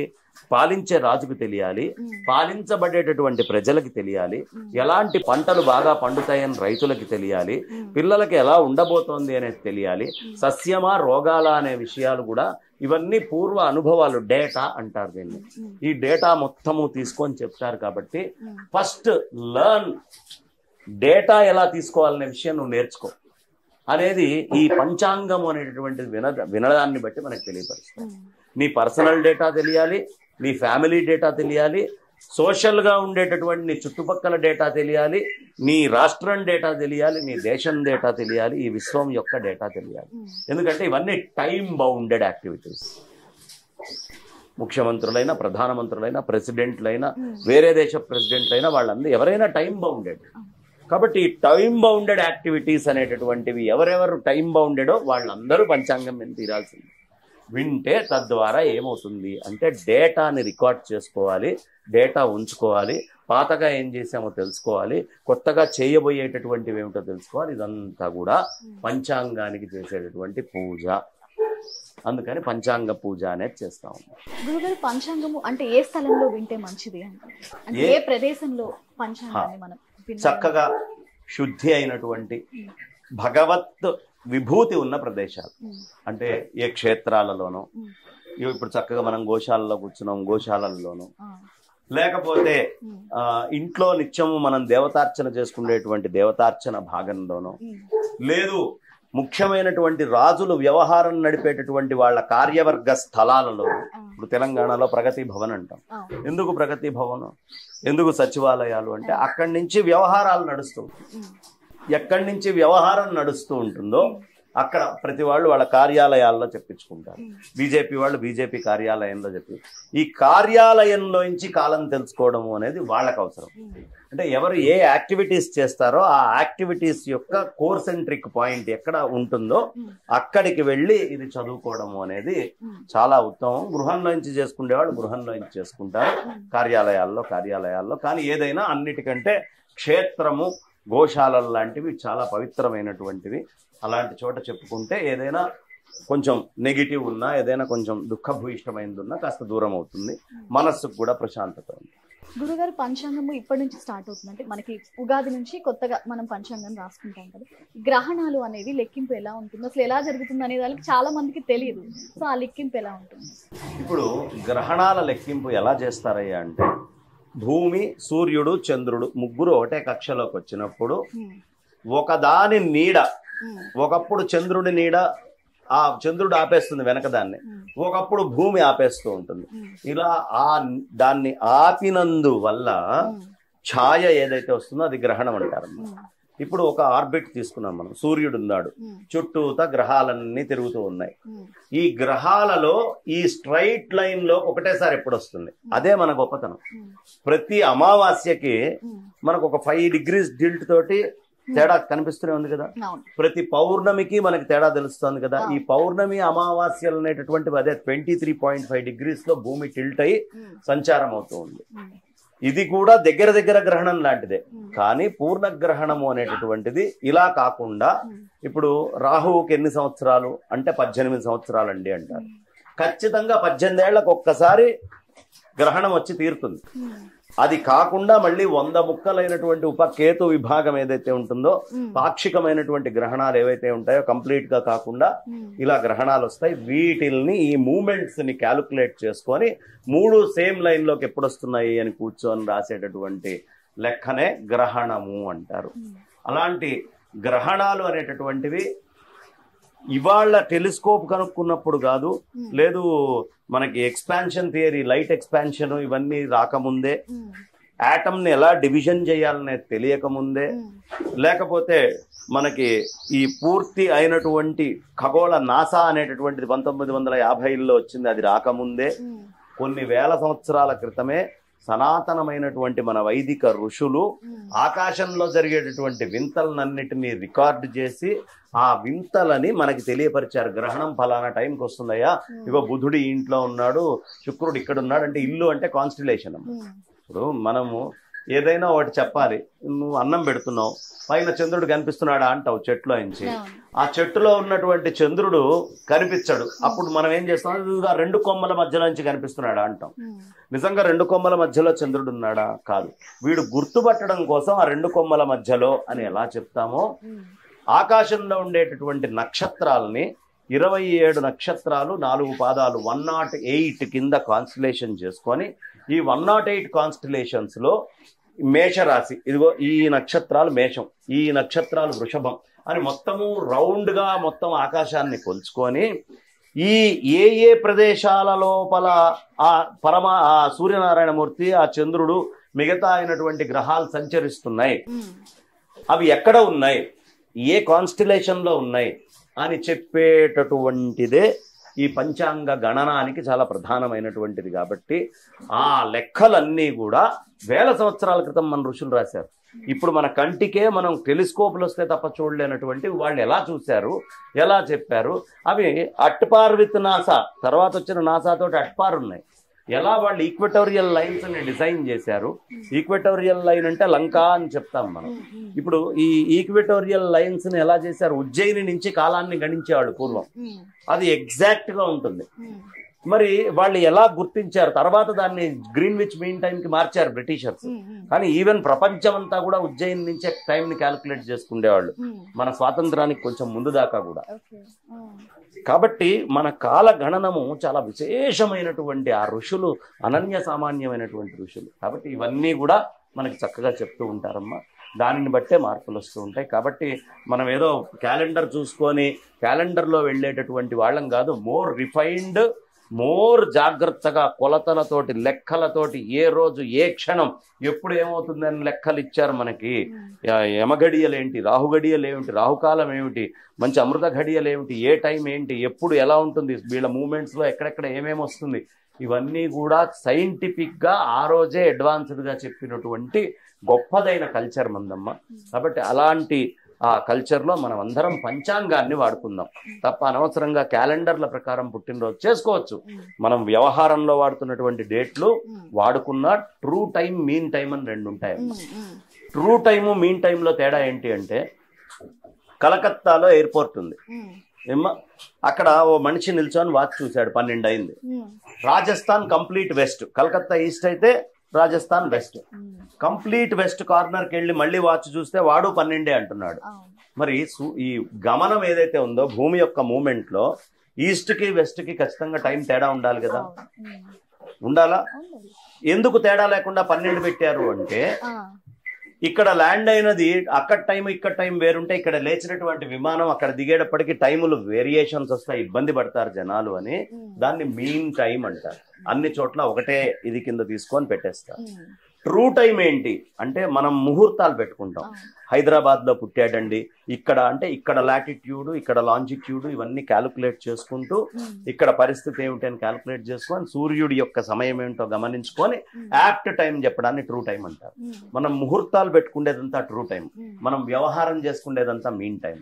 అలాగే క్యాలెండర్ ప్రకారం పుట్టినరోజు మీన్ టైం చేసుకున్నా ట్రూ టైం, నిజమైనటువంటి టైం అయిన పంచాంగాన్ని ఎప్పుడు వదిలిపెట్టద్దు. Because it is more scientific.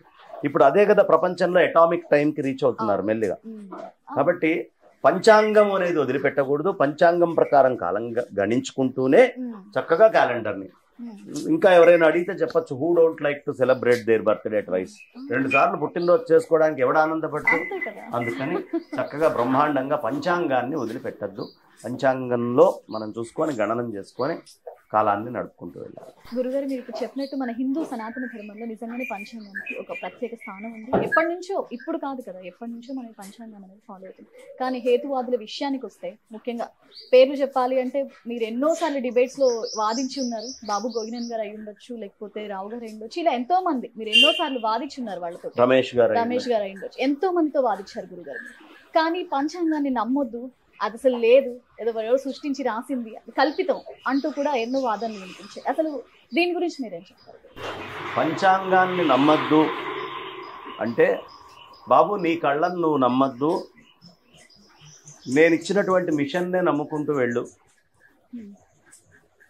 నీ కళ్ళు నీకు ప్రమాణం కాదు అని చెప్పడం ఎట్లాగో ఇది అలాగే.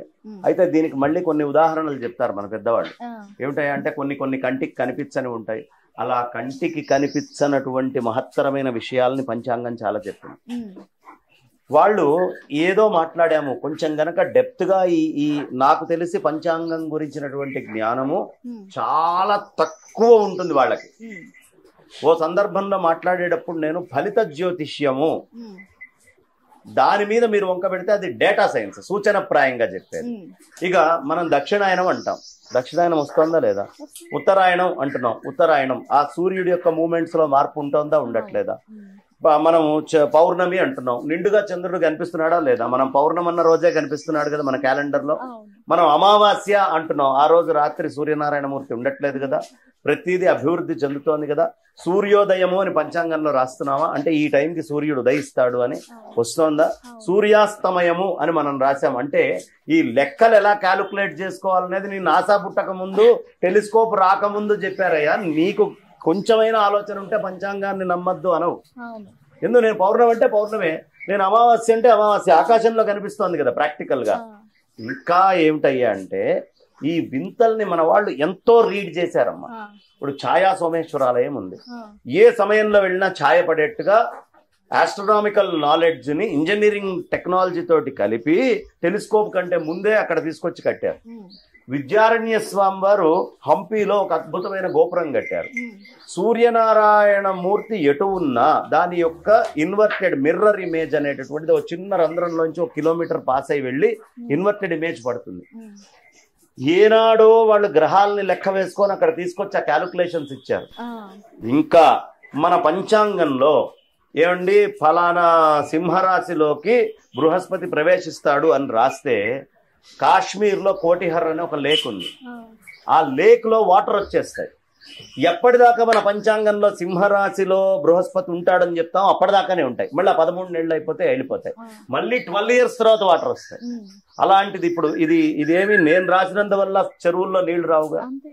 ఇప్పుడు నేను సంక్రాంతి అని చెప్తా, చెప్పినప్పుడే మనకి శివగంగా అని ఒక ప్రదేశం ఉంది అద్భుతంగా, మైసూర్ దగ్గర ఉంటుంది.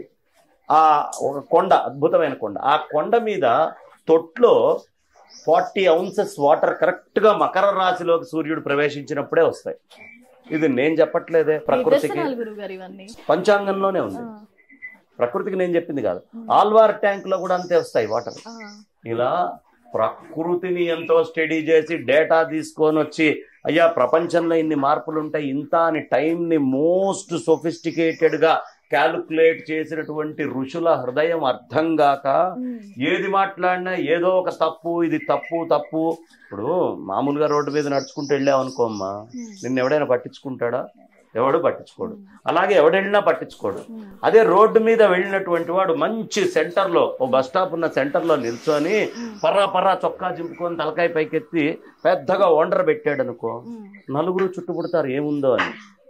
మనకి పేరు కావాలి అనే ఆలోచన ఉన్నప్పుడు ఉన్నవాళ్ళు ఉండకుండా ఏదైనా ఎదుటి దాన్ని ఖండిస్తే మనకి పేరు వస్తుంది అని చెప్పి దాని గురించిన కనీస జ్ఞానం లేకుండా వంక పెట్టేవాళ్లే వచ్చి కూర్చొని మాట్లాడమనండి. పోనీ వాళ్ళకి ఏమన్నా ఆస్ట్రానమీ పూర్తిగా తెలుసా? అది కూడా అరకొర జ్ఞానం. అవును గురుగారు, ఇందులోనే ఒక క్వశ్చన్ ఏంటంటే గ్రహణాల గురించి మాట్లాడుకుంటే ప్రతిసారి గ్రహణం వచ్చిన ప్రతిసారి ఎందుకు తినకూడదు ఏంటి వాదన? అసలు తలుచుకుంటే కావాలని టార్గెట్ గా వీళ్ళు బిహేవ్ చేస్తున్నట్టు. అదే గ్రహణం వచ్చినప్పుడు తింటే మంచిది కాదు అని పెద్దవాళ్ళు చెప్పారు. వేల సంవత్సరాలుగా వస్తున్న ఆచారం. This is a data science. ఇప్పుడు కాదు నేను తింటాను, తిను, నిన్నెవడొద్దన్నాడు? ఇప్పుడు చెప్తానమ్మా, చెయ్యి కడుక్కోకుండా అన్నం తింటే మంచిది కాదని డాక్టర్ చెప్పాడమ్మా. నేను తింటాను అని చెప్పి ఆ రాత్రి తిని మరుసటి రోజు నాకేం కాలేదు చూసావని డాక్టర్ దగ్గరికి వెళ్ళి మాట్లాడాడు అనుకో, ఏమంటాడు డాక్టర్? మంచిది నాయన తిను, చాలా మంచిది, చెయ్యి కడుక్కోకుండా అట్లాగే తింటూ ఉండు అంటాడు. నాకు వెంటనే మరుసటి రోజు పొద్దున్నే అది కాదు. వాళ్ళు వేసుకున్నటువంటి క్యాలిక్యులేషన్స్ లెక్కల్లో ఒక సంప్రదాయము, వేల సంవత్సరాల చరిత్రని క్యాలిక్యులేట్ చేసుకుంటూ వచ్చి చెప్పినటువంటి వాళ్ళు. ఏదో పైన మాట్లాడేటటువంటిది కాదు వైదిక ధర్మం అనేది. దీని లోతులు అర్థం కావాలి అంటే ఎంతో అపరిమితమైన నాలెడ్జ్ ఉండాలి. కొన్ని వేల పుస్తకాలు తగలబెట్టారమ్మ. అయినా కూడా ఇంత టైం బౌండెడ్ గా మనం జ్యోతిష్యాన్ని తీసుకొని మనం క్యాలిక్యులేట్ చేసుకుంటూ టైంని ఇట్లా చెప్తూ, ఇదిగో ఈ మాసములో మనకి కవిత్వాలు ఉంటాయి. కవిత్వంలో బాల రసాలసాల నవపల్లవ కోమల కావ్య కన్యకన్ కూలల కిచ్చప్పరు. బాల రసాలసాల నవపల్లవ అంటే మనకి వసంత ఋతువు వచ్చిందనుకోండి, అప్పుడు ఇగో మామిడి పండు ఇట్లా వస్తాయి. ఈ కవిత్వంలో వాళ్ళు జ్యోతిష్యాన్ని చెప్పారు. అంటే ఏ టైంలో ఏమొస్తుందనే క్యాలిక్యులేషన్ కావాలి కదా. క్యాలిక్యులేషన్ అక్కర్లేదు అనేవాడిని ఏమనాలి? కాబట్టి జ్యోతిష్యము అనేటటువంటిది చాలా మహత్తరమైనది, గొప్పది.